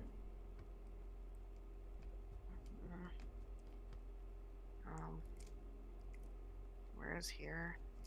One of my favorite department stores. It's where I get all my jeans. We can get you a nice new dress in no time here. Okay. One way better than that one, okay? Sophia made this for me. Nico is quite retarded. Yes, And he is. Sorry, you know what I mean. By the curb, the driver has already set up Olivia's chair. Alright, you ready? Olivia doesn't respond, but she takes my hand when offered. The outside of the Penthesillia Hello? is Oh no, it's brother. Hi, brother. I'm here to listen to your cringe. Oh well, this Dude, one's the this one one's is the going so bad. this is ending one, so you're gonna see a lot of fucking sadness and depression. Penthesillia is a gauche little bit. silver well, because of Inco, a silver-plated building yeah, stretching he's tall into the sky is an impressive monument to commercialism. But the inside is even more stunning as always. Just like in the last buildings I've been to, it's white and orange department with sharply dressed managers keeping a watchful eye on the customers. Get it, you're rich. Not for shoplifters, but for any opportunity to jump in and help a shopper find what he or she is looking for. This one has a bar in the middle of the display floor, and on the upper level sections are cordoned off for various business parties and wedding receptions. That's fucking weird. What do you think, Olivia? Think we'll find something perfect for you? I don't know. One of the managers glances at us. He winces the split second he catches a glimpse of the acid stain, completely understanding our predicament and leading a polite hand to where we need to be. The women's clothing section is so large it stretches from the back of the store all the way to the front of the first floor. The other half Jesus is being Christ. makeup, perfumes, and bags. The men's fashion is on the second floor and in the basement level, where they also sell furniture sets. You see anything you like? I don't know. Gaze rows over their numerous racks of dresses. Think of it like an extension of your art, Olivia. Only you're the canvas. Olivia rubs the last sleep out of her eyes, breathing in deep. Alright. I've never gotten a fancy dress from a store before. Carefully rolls herself through the aisles. I like that they changed the mannequins so they actually have like dinosaur aspects on them. Oh, that is pretty cool. I didn't even notice that. Occasionally, she'd get up on her knees to better inspect a particular dress. I follow close behind, giving bits of advice. After all, I know fashion far better than her. Shut up. Eventually, Jesus Olivia Christ. stops. She picks one of the dresses from a rack, staring long and hard at it. A lavender ball gown, from what I can tell. That's something you would have worn. Yeah. Simple, conservative. This one's kind of pretty. Plain. She looks up at me expectantly, holding the dress over herself. Really? There's a cocktail just right there, you know. The kind that's perfect for a full night of fun. Then she see it. Damn dress. Isn't she an artist? Jeez, I didn't know all that time alone had made her skills get this rusty. Dude, I know he's a you. dick. I know. This is ending one, Inko. He's supposed to be a dick, especially with how this fucking ending happens. I know you I want to hate have. this. I know you want to have a good time tonight, like I do. Don't worry, Olivia. I'm here to pick up the slack. Jesus Christ. That looks okay, but are you really sure? I think so. She takes a closer look. Uh, That would be her seeing the price tag. Even a hoodie here can run nearly $1,000. Oh my god! what is this place? Fucking $1,000 for a hoodie? It better be made out of fucking silk from the gods' poop themselves or something like that. The gods poop silk now? Yeah. The most expensive thing I wear is actually my socks. What the Hey, don't worry I wanna about the slap him. price. If it makes you feel better, I can find you something a bit cheaper. Alright. Okay, Inko, now's your time to shine. I'll be right back. Just one moment.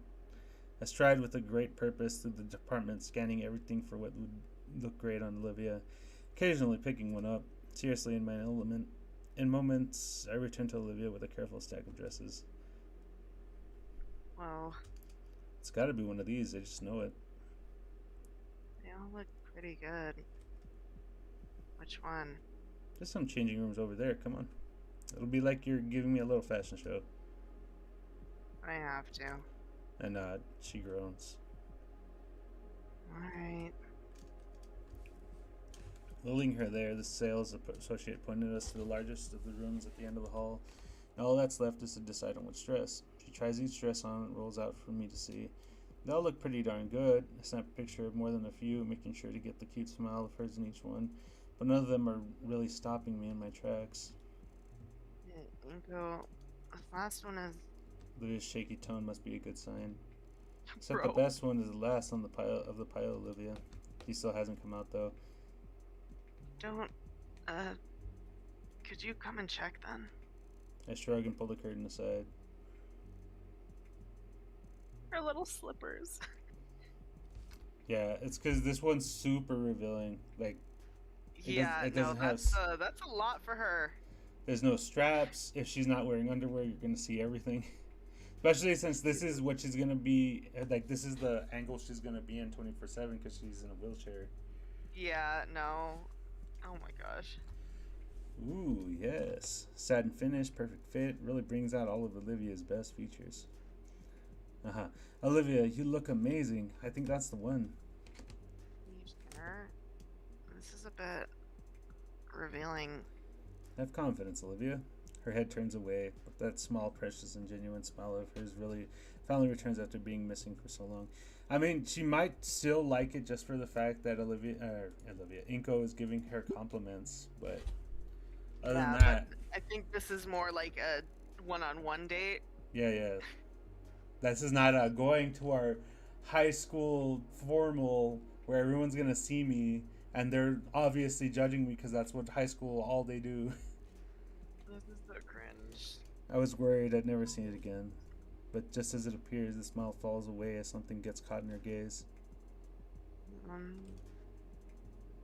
This is more expensive than the one I wanted. Oh, hey, don't worry about the price. I'm paying for it. Just let her get the one she wanted. Olivia doesn't respond. She just starts rolling to the checkout. Oh, miss? Return, it's one of the managers carefully holding up the acid-stained dress on the one arm.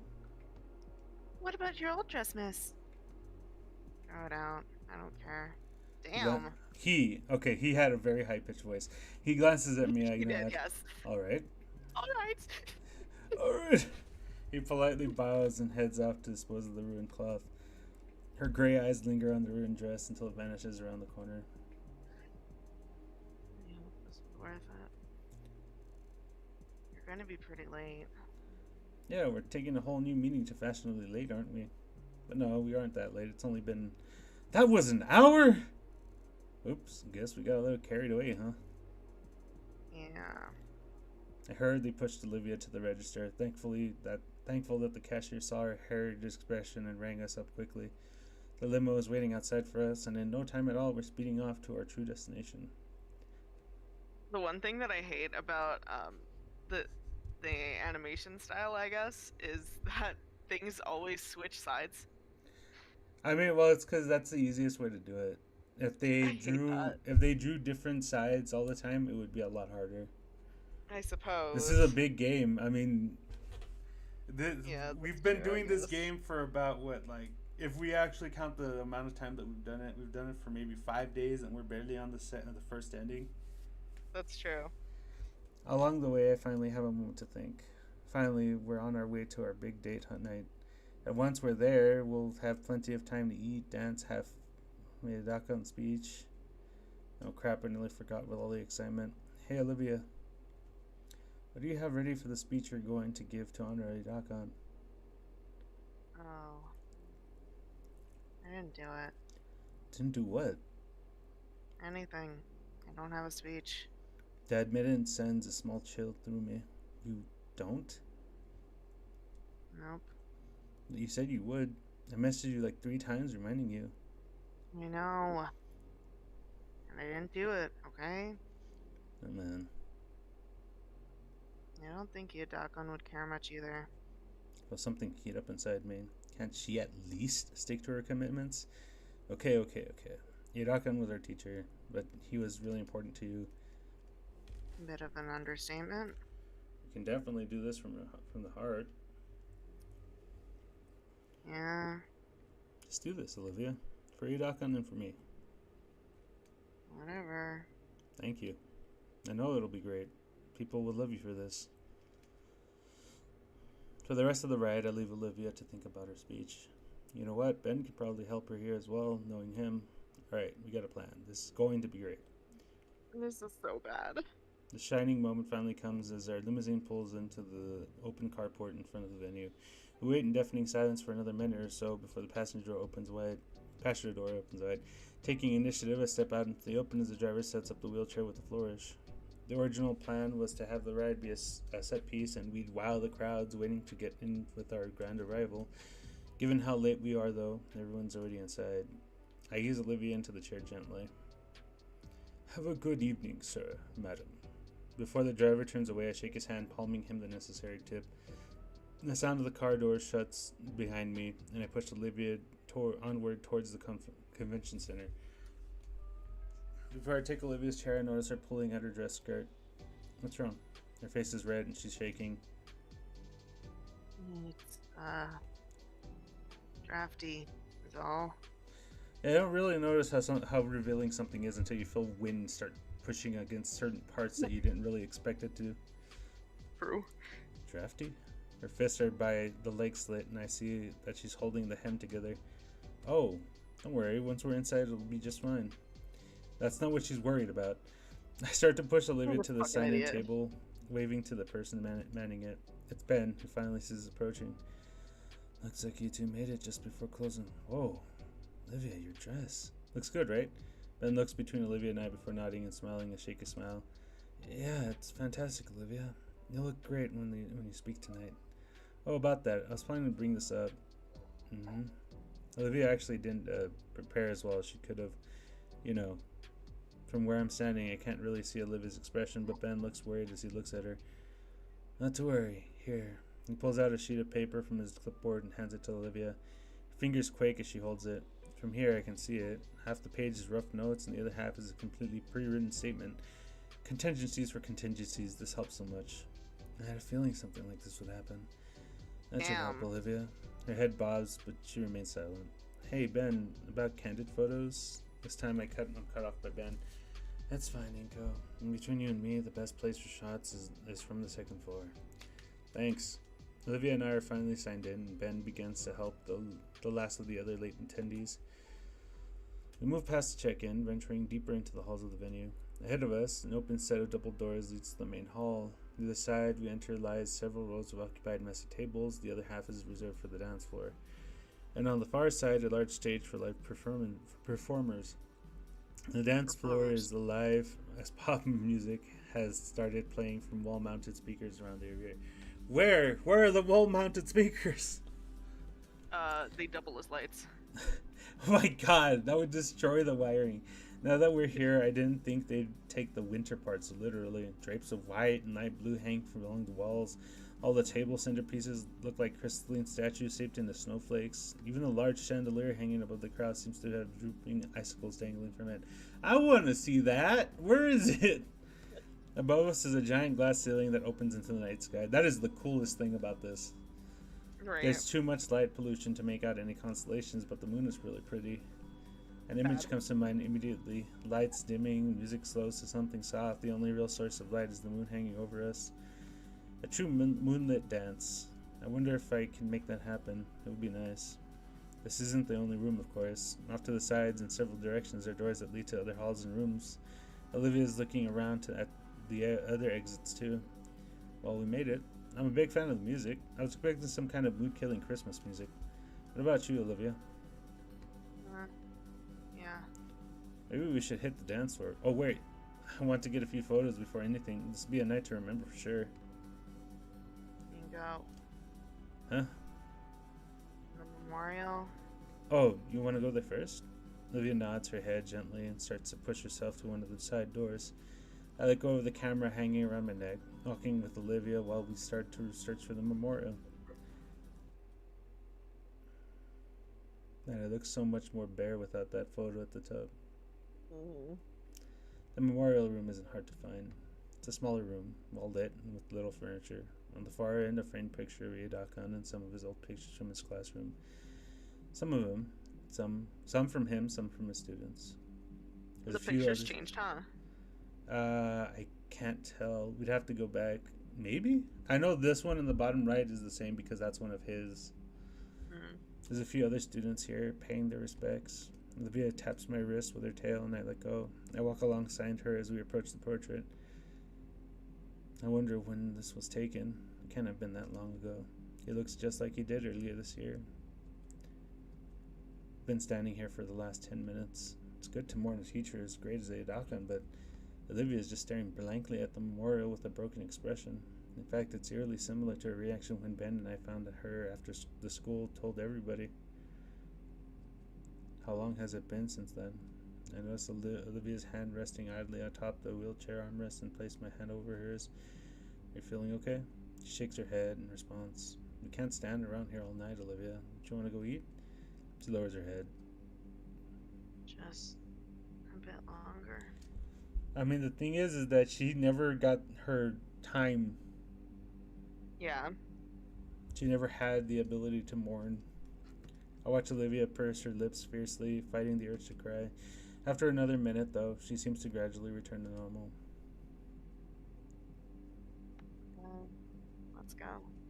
I grip her wheelchair and walk the both of us away from the memorial room. After leaving the room, we wander around the search for the buffet. Several students with plastic plates roam around and point us in conflicting directions toward the supposed eatery. But we somehow end up back at the memorial room. Olivia resorts to going by sense of smell. Sniffling her way down the long hallways and past any distractions, we finally arrive at our well-lit destination.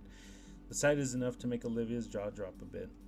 Huge buffet tables of meat, veggies, sides, everything the senior class could ever want out of a meal. And since we're all after the rush, there's basically no lines. Of course, Olivia rushes right for the carnivore line. I may as well join her. As she peers at the piles of cooked meat, I consider reminding her to not drool all over it. Hey, don't drool on it. Don't mark food as yours. That's how you sound. Very funny. I look back to catch the time and then see something. It's Damien. He stands at the doorway leering in. So much for going somewhere else for the night. Can't tell his expression from here, but when he sees me looking his way, he stares right back at me. We maintain eye contact for several seconds. And just as quick as he arrived, he's gone. Whatever. I have a dinner to enjoy with my girlfriend. I end up getting a well-garnished baked white fish, while Olivia, against my recommendation, stacks her plate with barbecue and sweets. Back in the main hall, we sit next to each other at one of the tables near the back.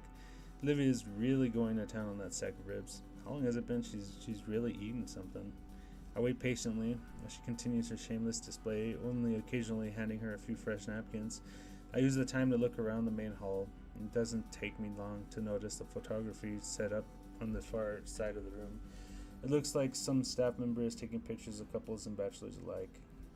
Hey, Olivia, we should get our pictures taken after you're done. She doesn't reply, instead focusing entirely on her mail.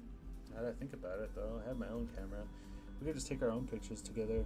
I'm sure I know more about good shots than whatever 20-something college dropout is running the show over there. The fucking Rude? He's such a jerk, dude. Screw it. Let's give it a try right now. I pick up the DSLR from around my neck, fiddling with the f-stop to adjust for the unorthodox lighting. I raise the camera to Olivia as she finishes gnawing on a rib.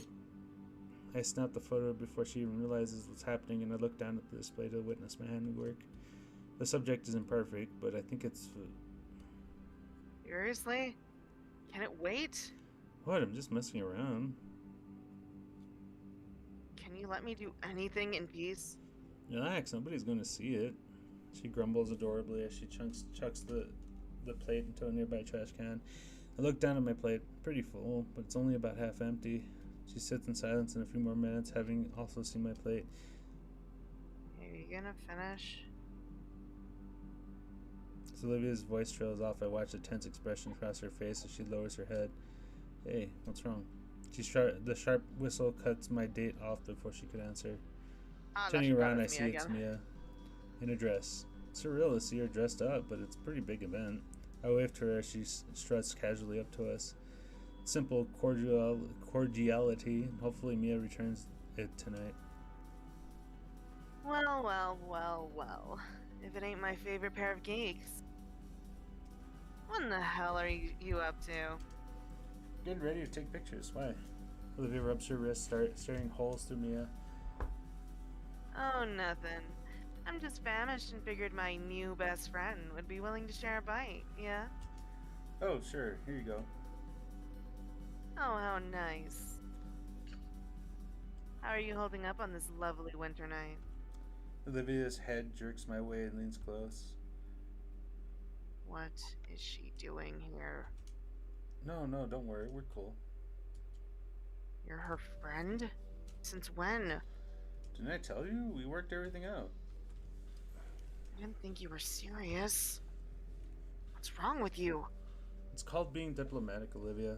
I'm just making friends. She stares at me in bewilderment, still gently rubbing her wrist. Puts a hand over it, massaging it as well. Don't worry, she's actually not that bad when you get to know her. Oh. Oh, Inko, if only you knew what happened in Ending 4. She looks at me, afraid. I offer my best reassuring smile. Hey, you two can be great friends. I'd love to help you bury the hatchet here. Mia's eyes linger on Olivia as she continues to avoid her gaze. Eventually, she smirks and gives up, forking some fish in her mouth. You said pictures, right, Inko? Well, you do got Livy all gussied up for tonight. Gussied. I don't like that word. Gussy. God. No way she'd wear something like that on her own. I did. I picked out the best dress I could find. Looks great, right? Yeah, really shows her off. You got a good eye for style. Hey, thanks. You don't look that bad either. Oh, you're just being nice. You're not that pretty. Thanks, you're not that handsome. How about you, Olivia? Like my getup?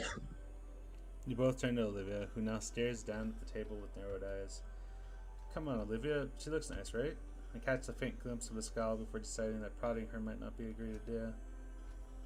Earth to Gator, you there? Olivia's scowling worsens Mia's words. Before anything bad can happen, I interject. Just leave her be for now. She's thinking about the eulogy. Right. Well, shucks. I'm pretty good at being sappy and stuff. You are? Top of drama class 4 years running, baby. Maybe I should give a speech for the poor old teacher. Gay. I'm joking. I move to sit next to Olivia, resting a hand on her arm. She instinctively jerks away in response, but not enough to shake my gentle grip. It's alright, the speech will be fine, so long as you speak from the heart, right? Mia averts her gaze as I gently comfort Olivia. Mia's jealous, dude. Yeah, I told you. From the heart. Yeah, sounds... Her head whips around, some surprise written plainly on her face. Wait, you're doing improv? In a matter of speaking, yes. but we got some help from Ben. How's about I give her some speaking tips? You would do that? Not pro bono. Info ain't free, you know that. All right. Tonight is getting a bit expensive. Dress alone, while worth it, is cutting it close. Not to mention the additional cost to go to Penn Facilis. What do you want? How about I got this makeup assignment during winter break. Oh, thank Rimpter Jesus. Was just gonna do the cool thing called not doing it, but hey, it's a great way for us to help each other, you know. Pick up right where we left off. Favor for a favor. Perfect. Wow, Inko, really? And we'll all be good friends after this. The rest of the year just looks better and better. Stupid bitch. Yeah, it's a friendly gesture. No I way. hate these people. Me too. What? Brother says he hates these people. Olivia, come on. You need all the help we can get. Plus, it's a great way to get you back into art, like a commission, right? And she's offering, and everyone wins here. It's best for everyone if we all forgive each other, isn't it? You just need to open up. Open up, Olivia. Come on, don't embarrass me. Oh, shit. Yep. Really, Inko? Yep. Oh my god. She hangs her head low. Crossing this bridge might be hard for her. Whatever. I take both her hands. Thank you, Olivia. Okay, I'll make it quick. Wait, hang on. This would be a great time too. First, I want to get a picture of the occasion. Ah, la chingada. Someone needs to shove that camera up his ass. Oh, don't worry. Wait, what? Go on. What a great idea. Alright, let's save this moment forever. To friendship. Come on, Olivia, smile. Alright, quick lesson on how to make good shit up on the spot. You know the lesson already, huh, Raven? Don't. You mean to captivate the audience, right? Right, that. We need the speech to be genuine. And it will be, assuming she can learn. Nia slides her chair right next to Olivia's, leaning in close for the lesson. She speaks low enough I can't hear her over the dance music. Well, it's not advice for me anyway. On occasion, Olivia looks to me nervously. I give a thumbs up, always there to reassure her. I'm getting pretty good at this supporting business. She's not looking so hot. Must be the anxiety and the pressure starting to get to her. Even in the pictures, I see her getting a bit nervous. I sure am taking a lot of pictures today. Can you blame me? Maybe I could even make a photo series with these. My mind wanders to the dance music. The tempo has changed, slowed. This doesn't sound slow. Eyes wandering to the dance floor. I see didn't everyone. like that weird, that weird noise you made. I see everyone has fallen into the slower rhythm. This is not slow. All the dancers are having a great time. I even make out Liz and Damien in the crowd. And to be dancing couple like them. I'm sure we could work something out. And it's just the thing to get Olivia to listen up. Yeah, that's what I want to do. Dance the night away with Olivia. Ah! This Yeah. doesn't look good. Nia pulls away from Olivia and gives me a thumbs up. Hey, you good? Sure. Great.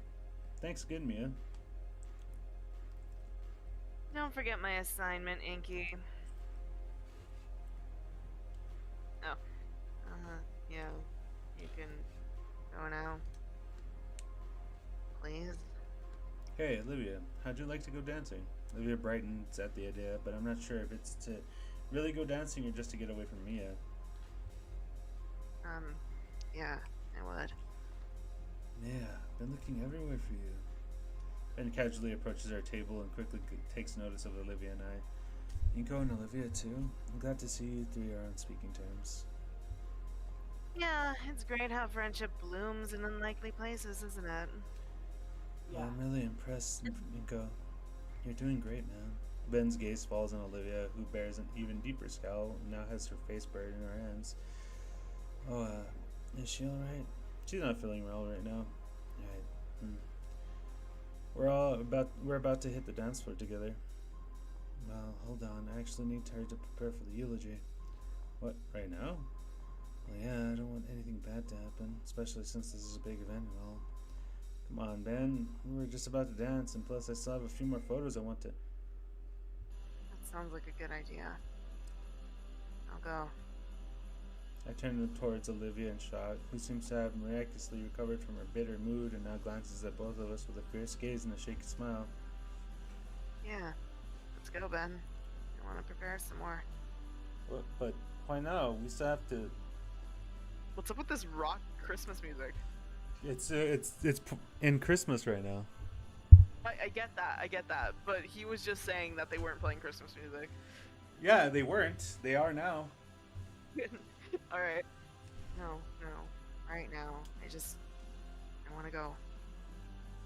We can do all that stuff after the speech, can't we? Right now, I want to go work on the speech in private. I look at Ben with bleeding eyes, but he shoots me down with a responsible stare. It's for the best right now, Inko. For your Dakon, remember? Damn it. Why can't I just have a normal date night? Yeah, okay. You can go, Olivia. Without much hesitation, Olivia shakily rolls her way towards Ben, who begins to lead her through the crowd to the far side of the hall where the stage lies. Wow. Looks like you're shit out of luck. No, it's fine. The eulogy is more important. Whatever you say. Though the air is filled with music, a heavy silence weighs between the surly girl and myself. Mia's elbow rests on the table as she stares off into the dancing crowd. Hey. She has a curious look on her face. A mix of contemplation and worry, something I'd never really expect from her. Yeah? You actually know how to dance? What? A bit, yes. Why? Because I'm bored. And it's your only shot left tonight. Wait, she can't be... Are you asking me to dance with you? A grin spreads across her lips, one that unnerves me. No. Oh. You are asking me to dance. But the offer's going fast. I might change my mind soon. Going once. Going twice. Okay, alright. The red-scaled girl stands and starts for the dance floor. When I don't follow her after, something sharp hooks the front of my dress shirt. It's the largest spine of her tail, and up close I can see that it's been filed down to a dangerous point. Mia looks back over her shoulder. Come on now, Inky. At her chortle, the tail drags me up. I follow after her, if only so that she doesn't damage my expensive shirt anymore. Mia's presence alone is enough to clear a spot for us on the dance floor. Turning to me, her hands lay on grip onto my shoulders. I place my own hands at her waist, respectfully just above her hips. Surprising how easily Maya falls into the steps of a slow dance. I didn't expect her to know how. Still, Mia's smile keeps me tense, so I keep to more simple steps. I think she notices my stiffness, though, from the corner of her lips turned downward. You know, what did you tell Olivia? My words work as a distraction, and Mia's mouth purses in thought. Oh, you know. Woman talk. Dino woman talk. Oh, I give Mia a twirl, and thankfully she tucks her tail so she doesn't stab me with one of her spines. Maybe she should have. Her hands land on my shoulder again, and she glares at the unexpected move. But our dance continues. Don't think you'll pull that kind of move with Olive Girl, Inko. Olive Girl. Har. Her grin is back. Don't know what you even see in her. I thought you two would bury the hatchet, Mia. Shrugs and puts me into a twirl. Maintaining my balance, my hands instinctively take her hips this time. Her grin grows wider. She's the top. Mia pegs. She does. What? Just saying. It's a miracle you've gotten this far. But you have, and I am impressed. What's that supposed to mean? Means that fling of yours is less stable than those other morons in drama club, and what?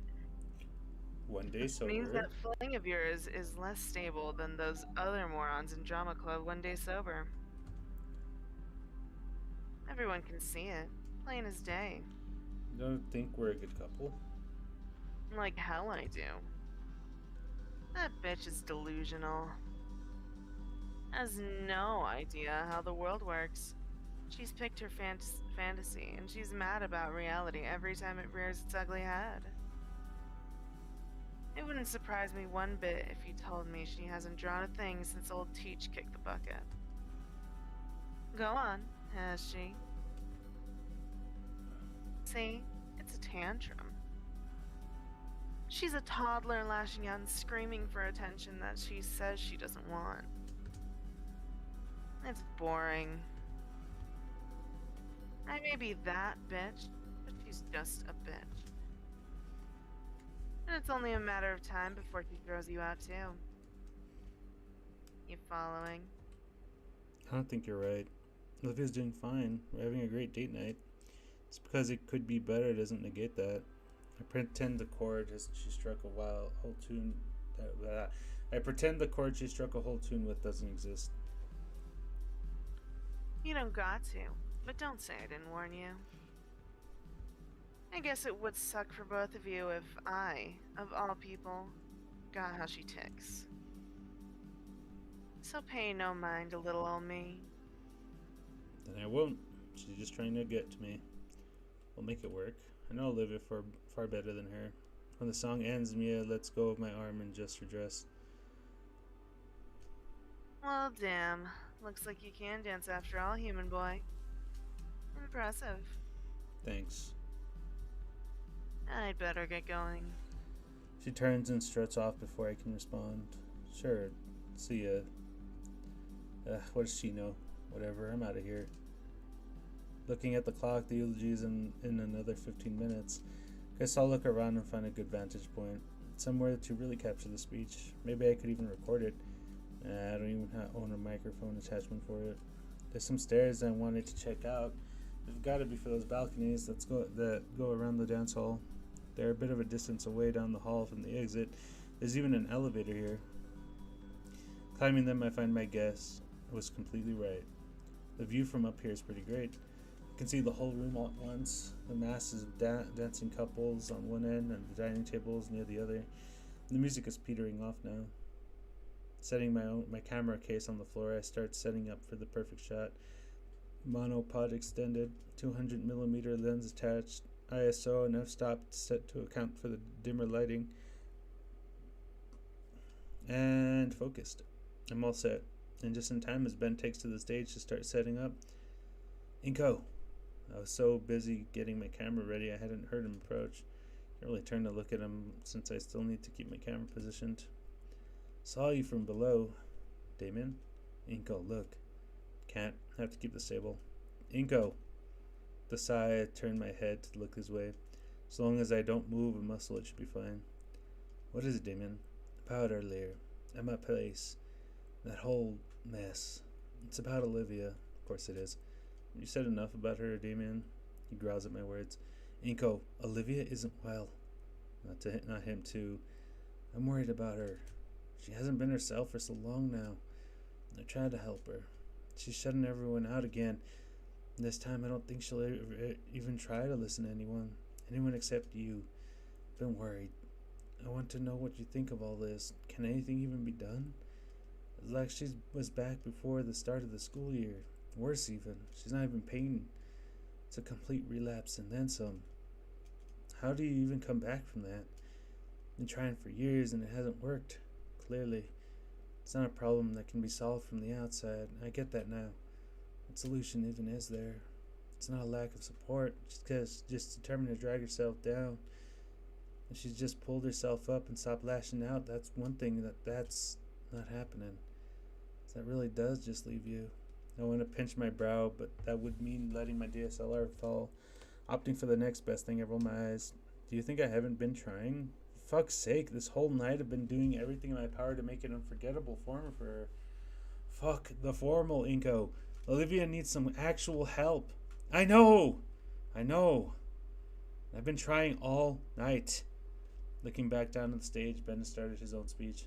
Once Olivia gets some closure, I'm sure I'll be able to talk with her fully. Just needs to say her goodbyes properly, Damien. There's a derisive snort behind me. I don't bother turning back to Damien. Sure, I'll see you guys at home. I scoff. Yeah, night, Damien.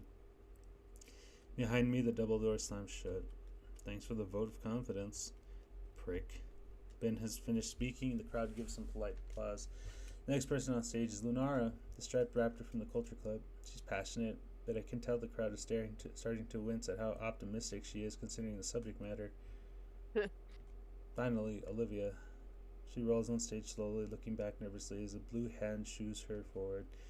You can do it, Olivia. She takes the microphone from its stand, bringing it closer to her and clutching it both hands, trying to cover up more of herself. The sound of crumpled paper blares messily through the speakers as she handles the mic. Those have to be Ben's notes for her. And then silence. Is the mic busted? Wait, no. And there wouldn't have been feedback or anything. No, she's just not saying anything. She looks over the crowd at the faces she can't make out through the spotlight. Here she's looking for me. Finally, her frozen demeanor is shattered, but it's overtaken by a new emotion. Fear. Olivia clears her throat. Hello, everyone. I'm here to talk about Neodakan. She coughs. Sorry. Mr. Neodakan taught at our school for 12 years. He was a beloved teacher to all, student and co-worker alike. The note falls from Olivia's trembling hand. The air conditioning sweeps it a few feet away. Olivia stares at it for a second and continues. Oh, Lord. Mr. Yadakan saw the great in everyone. He really did. Saw the best in me when even I didn't. Speaking from the heart now. Thank you, Mia. He was the kind of person to make the most of any situation. Even when he was in his last days, his top priority was his students still. Selfless, even when he only stood to lose. I mean, yeah, the reason why he died is because he refused to go to the hospital because he wanted his students to succeed. Mm-hmm. He really did have it all together and really made it his goal to help everyone. But he's gone now. And that's that. She sniffles, really fighting back a sob. Oh man, this is great stuff, Mia. But his teachings can live on. If only I could have gotten them before it was too late. I'm a failure. Oh, Jesus Christ. But that's okay. Even though I've been convinced to come up here half naked, give a talk I'm not comfortable with, it's okay. Even though I've lost my passion for art, and I'm losing my home, and my family, that's okay. Because Mr. Yadakan taught me. Powerful sob racks her body, amplified by the microphone in her hands. The mic drops as she hides her face in her hands, the loud thump of it doing nothing to hide her vocal wails.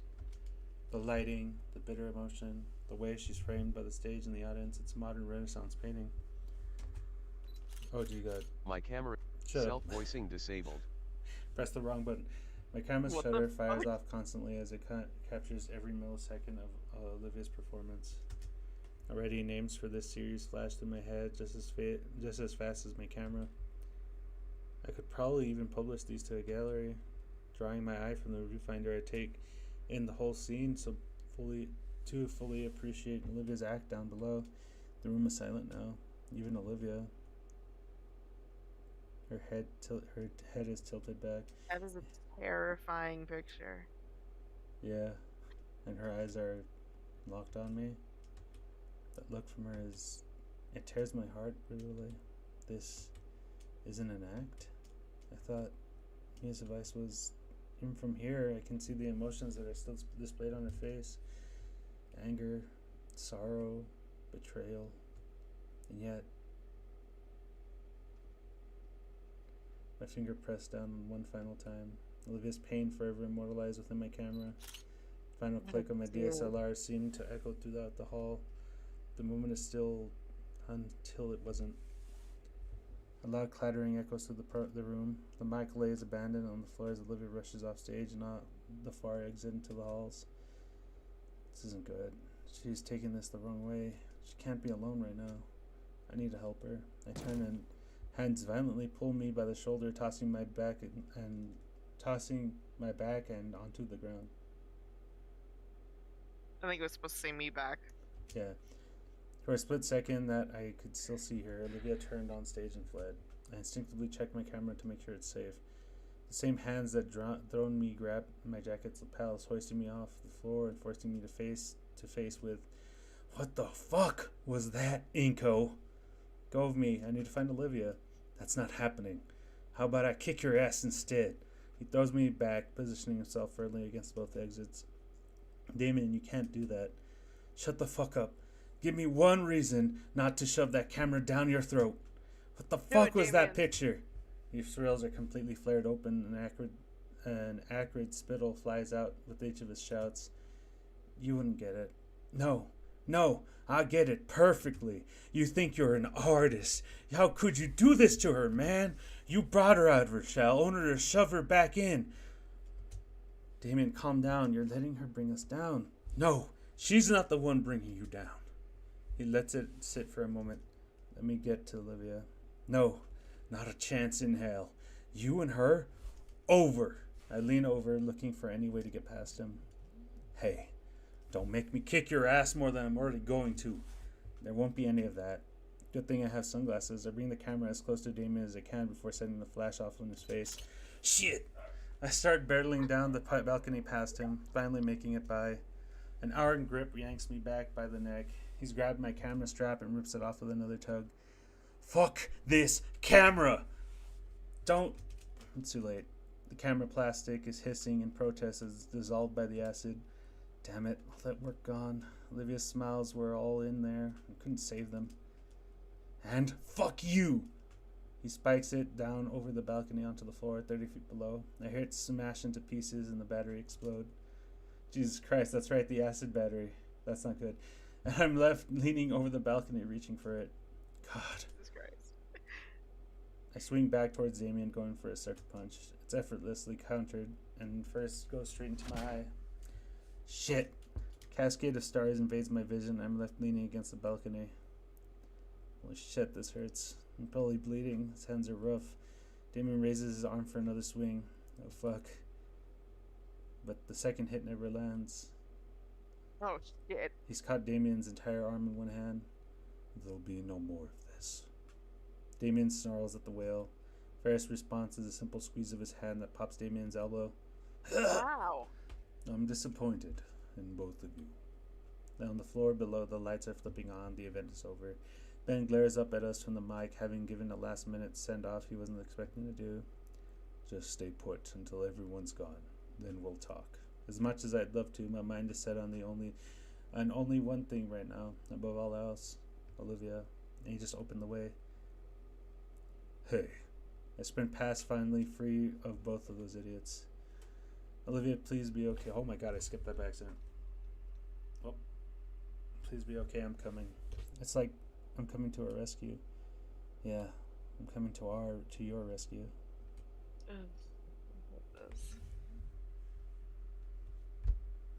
I wish Damien had gotten the chance to kick his ass more.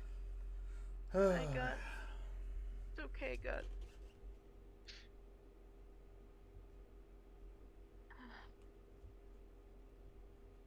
What am I doing, Raw?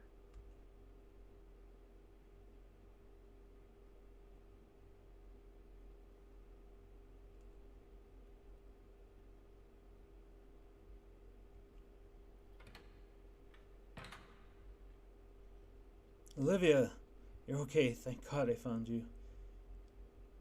Bingo. I want to be alone. Go away.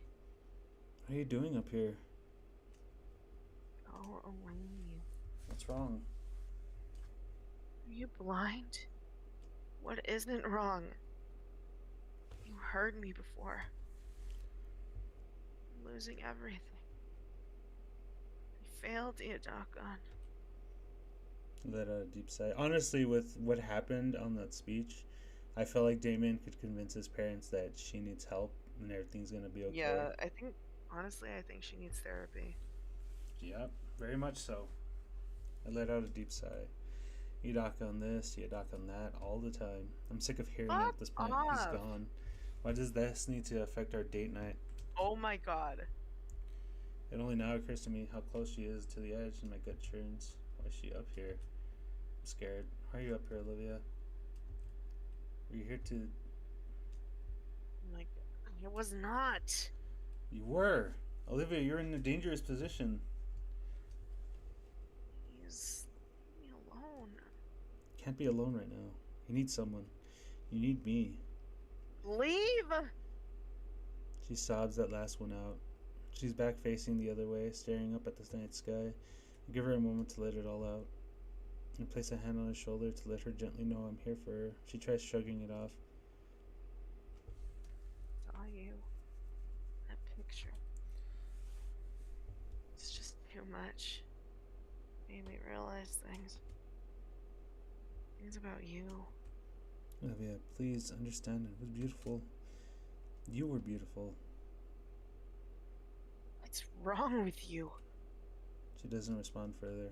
She doesn't get it. She will, one day. She's an artist after all. It's part of why I love her. I should tell her that. It's okay, Olivia. I still love you, even despite it all. She stops and slowly turns her head. Who are you? No, not from her. Olivia, look at yourself. Look at how you've been treating everyone. Look at my face. Damien did this. And? Yes, and guess what? He broke my camera too. Because you went and riled him up. Now I'm getting hurt because of your stupid, thoughtless decisions. God, I can't fucking say these things. Look, I don't want to deal with this right now. The camera's busted, but I still have my phone. I open the gallery and swipe through the dozens of pictures we've taken together, shoving the screen in her face. Look! Look how happy you are. In every one of these. Oh, I was smiling because you wanted me to. How do you not get that? No, don't lie to me.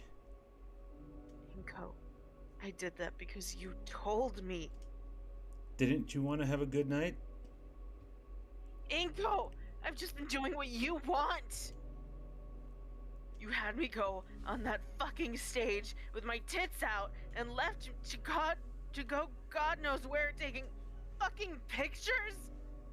I hate it. You're throwing a tantrum. Just like that, Clarity. Mia was right about you. Like a single drop of water disturbing a whole ocean. Livia's eyes widen and sink her into her head. She's opened her mouth to nag more. No, I'm starting to realize something. Mia was right. Shit, Damon was right about you too. And Liz, fucking Ben. Each name called out takes something from Olivia. Each piece of the puzzle falls right cleanly into place. How could I have been so blind? She knows I have her debt to rights, just as everyone else does. Something in her chair compartment moves. She shields it with one hand. You barely see it, but it's there. For fuck's sakes. You brought your rat with you on a date? Are you even trying? I gesture wildly to the little thing and then to Olivia. It's not everyone else's. It's not everyone else that's the problem. You're even dragging me down. Like, is it too fucking much to ask for a normal date for once? To at least pretend we're a normal couple? It's never going to actually happen. Clearly. But fuck. Could you put in the effort? She's staring lasers right through me. Too bad it's not working today. So no, it's not everyone else. You need to change, Olivia. Tonight. You may think we're failing in Idakan. You know that? You know what? You're right. But I'm not. I'm here for you. It's what he would have wanted. You know it. I'm doing him proud, and rejecting me fails him all over again. Just let me help you. Her expression softens. Oh, I'm doing it. She's realizing everything.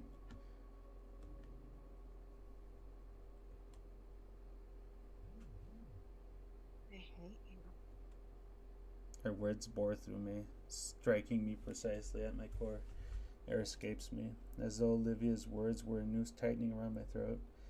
No, she's realized. She's just pulling my leg, very tastelessly. In a moment, she'll crack a smile and laugh, and we'll laugh it off together before going home. In just a moment. But it never happens. We just stare at each other for maybe a full minute, maybe two. That face completely void of feeling. It sears into my mind every second it faces me, always with that blank expression. I have one last shot. I can fix everything. I can make it work. She's just troubled.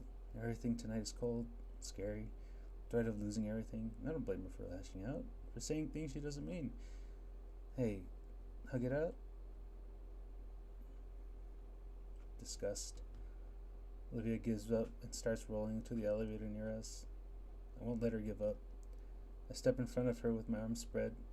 The message is clear. Like I said, if you don't think you can handle seeing traumatic stuff, right now is the best time to go away.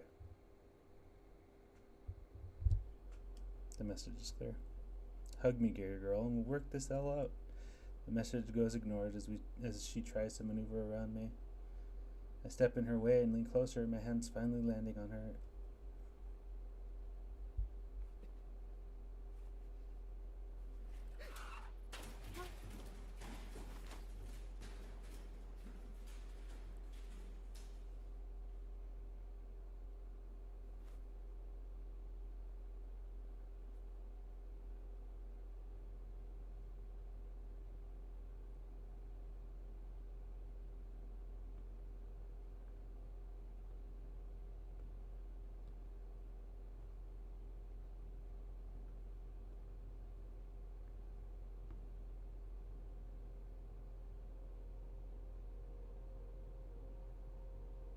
Jesus.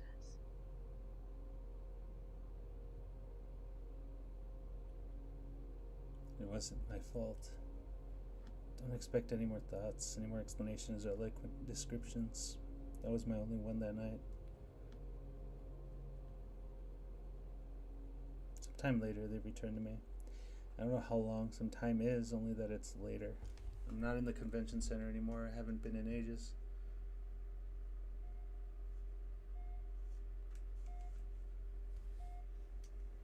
Hospital room, right? I should feel tired right now, but I don't. How long has it been? Can't tell. The sun shines through a window on the far side of the room.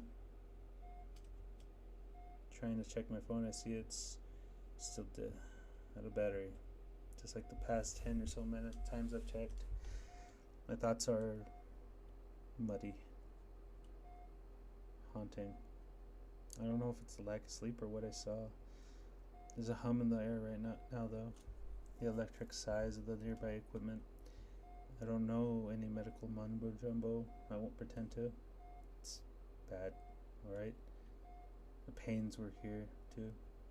They came running when they heard the news. I remember how many of them there were or how long they stayed. They're not here now. I wonder where they went. No, I don't really care. I'm left alone with her. Again. Her chest rises and falls slowly, the only sign of life here. Resting gently on it, the only real survivor. When the nurses left, I had set him gently on her bed. I don't know why. He sniffed around a bit, crawled up gently onto her chest. And there he remained for hours. The small animal lets out a tired yawn at my presence and blinks its beady eyes awake. He sniffs the air again and goes to nudge her hand for pets. A wasted effort in spite of Guts' determination. A little squeak begging for attention.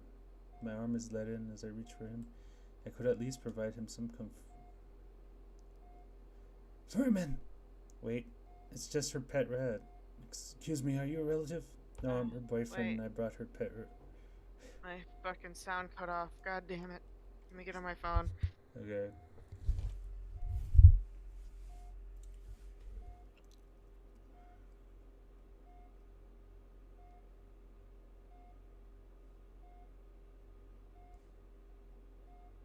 Okay. He's already run down the hall. Vermin, in room 302. A few more nurses gather around the door, attracted to all the commotion.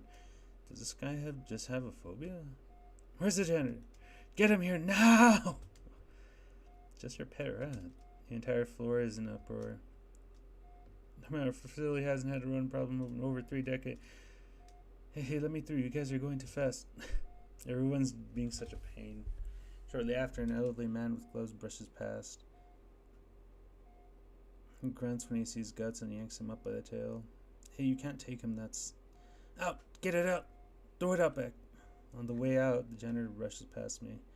Sees me, shoulder sagging, staring blankly at him while the poor thing grabs at the air in his grasp. Hey, don't... Look, I don't make all the rules. I'm just a volunteer. Okay, do what you gotta do. You didn't hear my approval, he's already gone. I can hear shouts in the hall, all at or about Guts. Turning back to Olivia, I fully awake now. My mind is once more flooded with thoughts and memories. Something cruel within me forces me back to the stairwell, facing Miss Scaler and Mr. Ferris, and the growing crowd drawn to Olivia. Also vividly, it all plays out and repeat endlessly. Each repeat, lingering pain reverberates within my chest, over and over and over. And the cruelest part is this pain pales in comparison to the pain others must be feeling. My wandering mind is pulled back by something. Sound, voices, activity. There's people approaching. They're right at the doorway. My stiff body turns, just enough to see it's the Pains, the whole family. One by one, they enter the room. Randy pulls up a seat for his wife. The littlest one steps forward. He leaves something on the table. It's another macaroni picture. He tries making it lean against the vase, but the weight keeps making it slide down. He gives up after a few tries, leaving it flat. Damien watches the brief attempt. Then his attention turns to her. He rubs the back of his neck nervously with one hand. So, are you ready to see how fucked up Inko really is in this one? Oh, Jesus, it gets worse. I shouldn't have kept you. If only we were just a little sooner. Don't blame yourself. It wasn't your fault.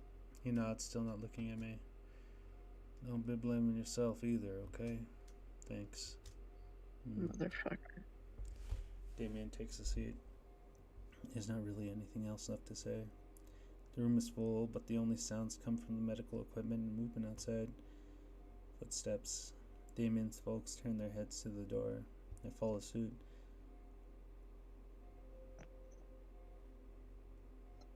A tall man stands filling the frame of the door, the sorrow etched on his face. Steps forward past us, looking down at his daughter. What's become of her? Sophia reaches up to Randy's hand and pulls her up. They silently retreat out of the room, waving Vinny over as well. Suddenly I fell out of place. I followed behind the rest. There's some chairs outside. I sit in one, slumping over far. The Pains are talking to a doctor nearby. I don't hear much of it. The word vertebrae is used. I try to listen more, but the words feel like it's melting away from me. My body slackens more and more by the passing second. All the hours I had stayed up in that room are starting to crash into me, falling asleep. The light fades from my eyes with that final thought, swallowed wholly by darkness, and then nothingness.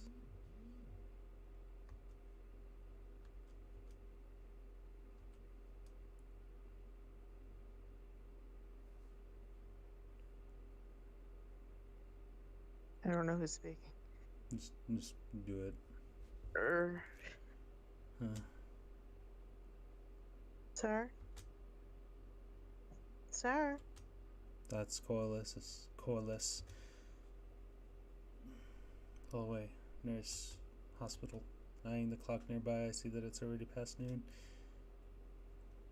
Sir, we can't have you loitering here. But I was visiting. Door's closed. The nurse follows my gaze to it. Damien, Vinny, Sophia, Randy, her father. Everyone is gone. Are you family? No, but nurse scoffs. Okay. Just wait until someone gets back to see Olivia again. Where did they all go? I stare ahead blankly at the closed door. Nurse finishes his business, and it's another he with a very high-pitched voice. I His think it was business that same existed. dude that Probably. kicked out Guts. Yeah, he looks shocked to see me. Sir, we have a waiting room for a reason. Oh, can wait for Olivia there, sure. Besides, I'm starving. I haven't eaten since that dinner. My entire body is numb. To struggle to even stand. I get up. I take one last look toward her room. Why? I start walking to the waiting room. Each step, a question reverberates within my murky mind. Why? Why did this happen? Did I cause this? Was it my fault? Yes. So many Yes. questions, so many steps, till I finally step outside. And the final question brings clarity to me. What did I expect? My mind follows the tangent. What did I expect? I expected a relationship, a normal relationship, and I tried hard to get it. I put in the effort, but the situation wasn't normal. Olivia wasn't normal. All that effort for a normal relationship, it wouldn't have worked out at all, and it didn't. If anything, it got worse for everybody. Is it all just wishful thinking? Is it even worth it? It wasn't supposed to be like this. I stop and think long and hard about the phrase. It's true, it wasn't. It wasn't supposed to be like this, and it's not worth it. Look back down the hallway to the door to Olivia's room. I'm sorry, Olivia. I'll visit. We can spend time together again. If the staff will let me. The pains will let me. When I can. I'll miss you, Olivia. I head for the metro station nearby when I see him. He's focused entirely on the window to Olivia's room. Guts. Kneeling down, I offer the rat my hand. Come on, Guts. He doesn't budge. The small animal doesn't take notice of me at all. I sigh. Alright, Guts. Goodbye. I think about looking back at the building one last time. No, I shouldn't. It wouldn't be good for me. For my mental health. So I continue. I force my legs forward until I know the building is out of eyeshot. It's hard, but it's better this way.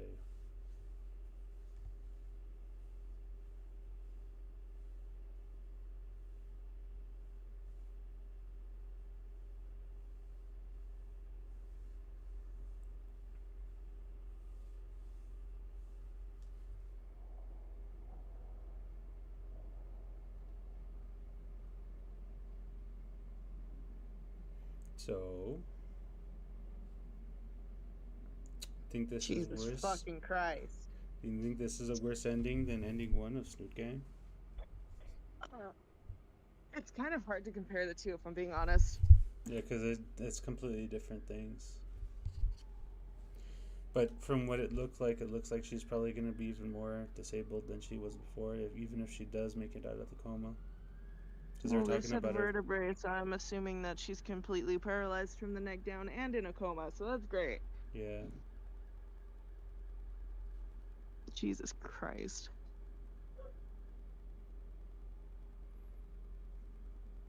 But you see, the entire time he never blamed himself, even though he was the problem for all of that. Fucking asshole. Because he 100% believed that it was all her fault, even though it was all his fault. Jesus.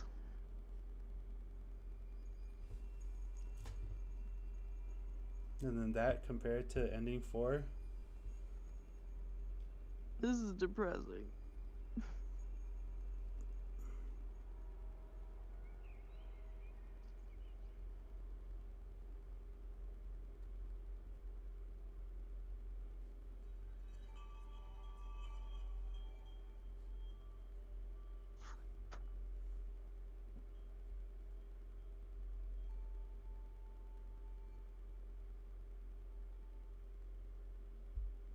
I noticed that these endings don't have names like the ones in Snoot Game.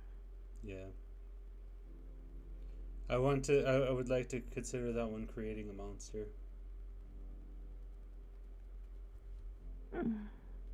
Because he's gonna fully believe that no matter what, he's never in the wrong, just because of this one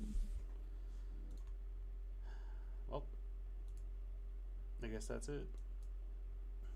I fucking guess.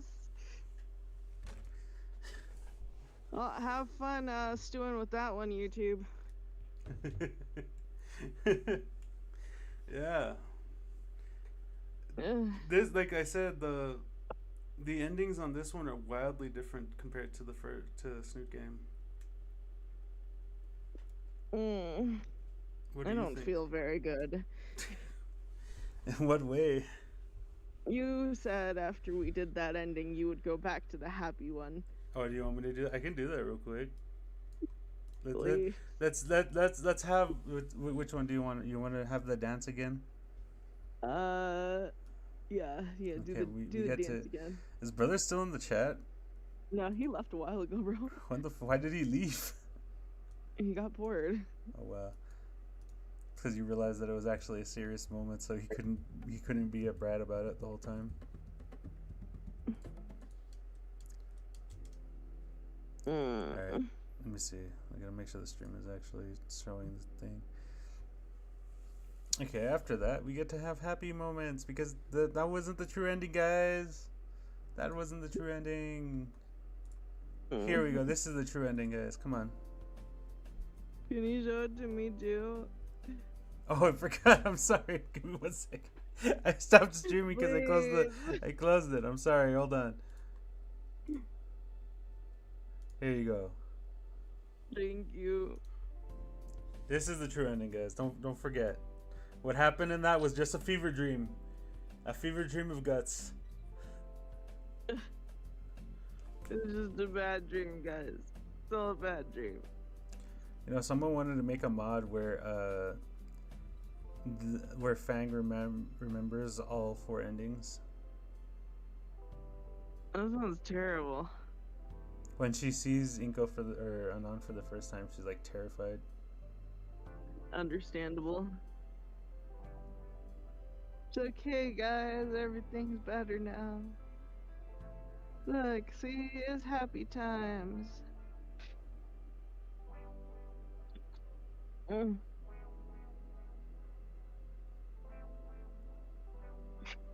depressed.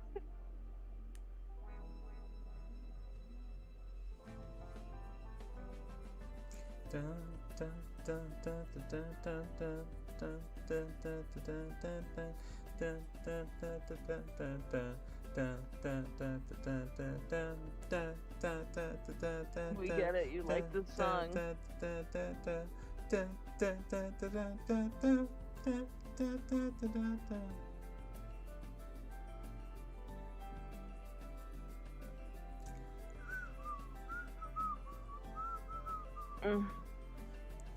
Remember, guys, this is the real ending. It's not whatever happened in that other one. That one never happened.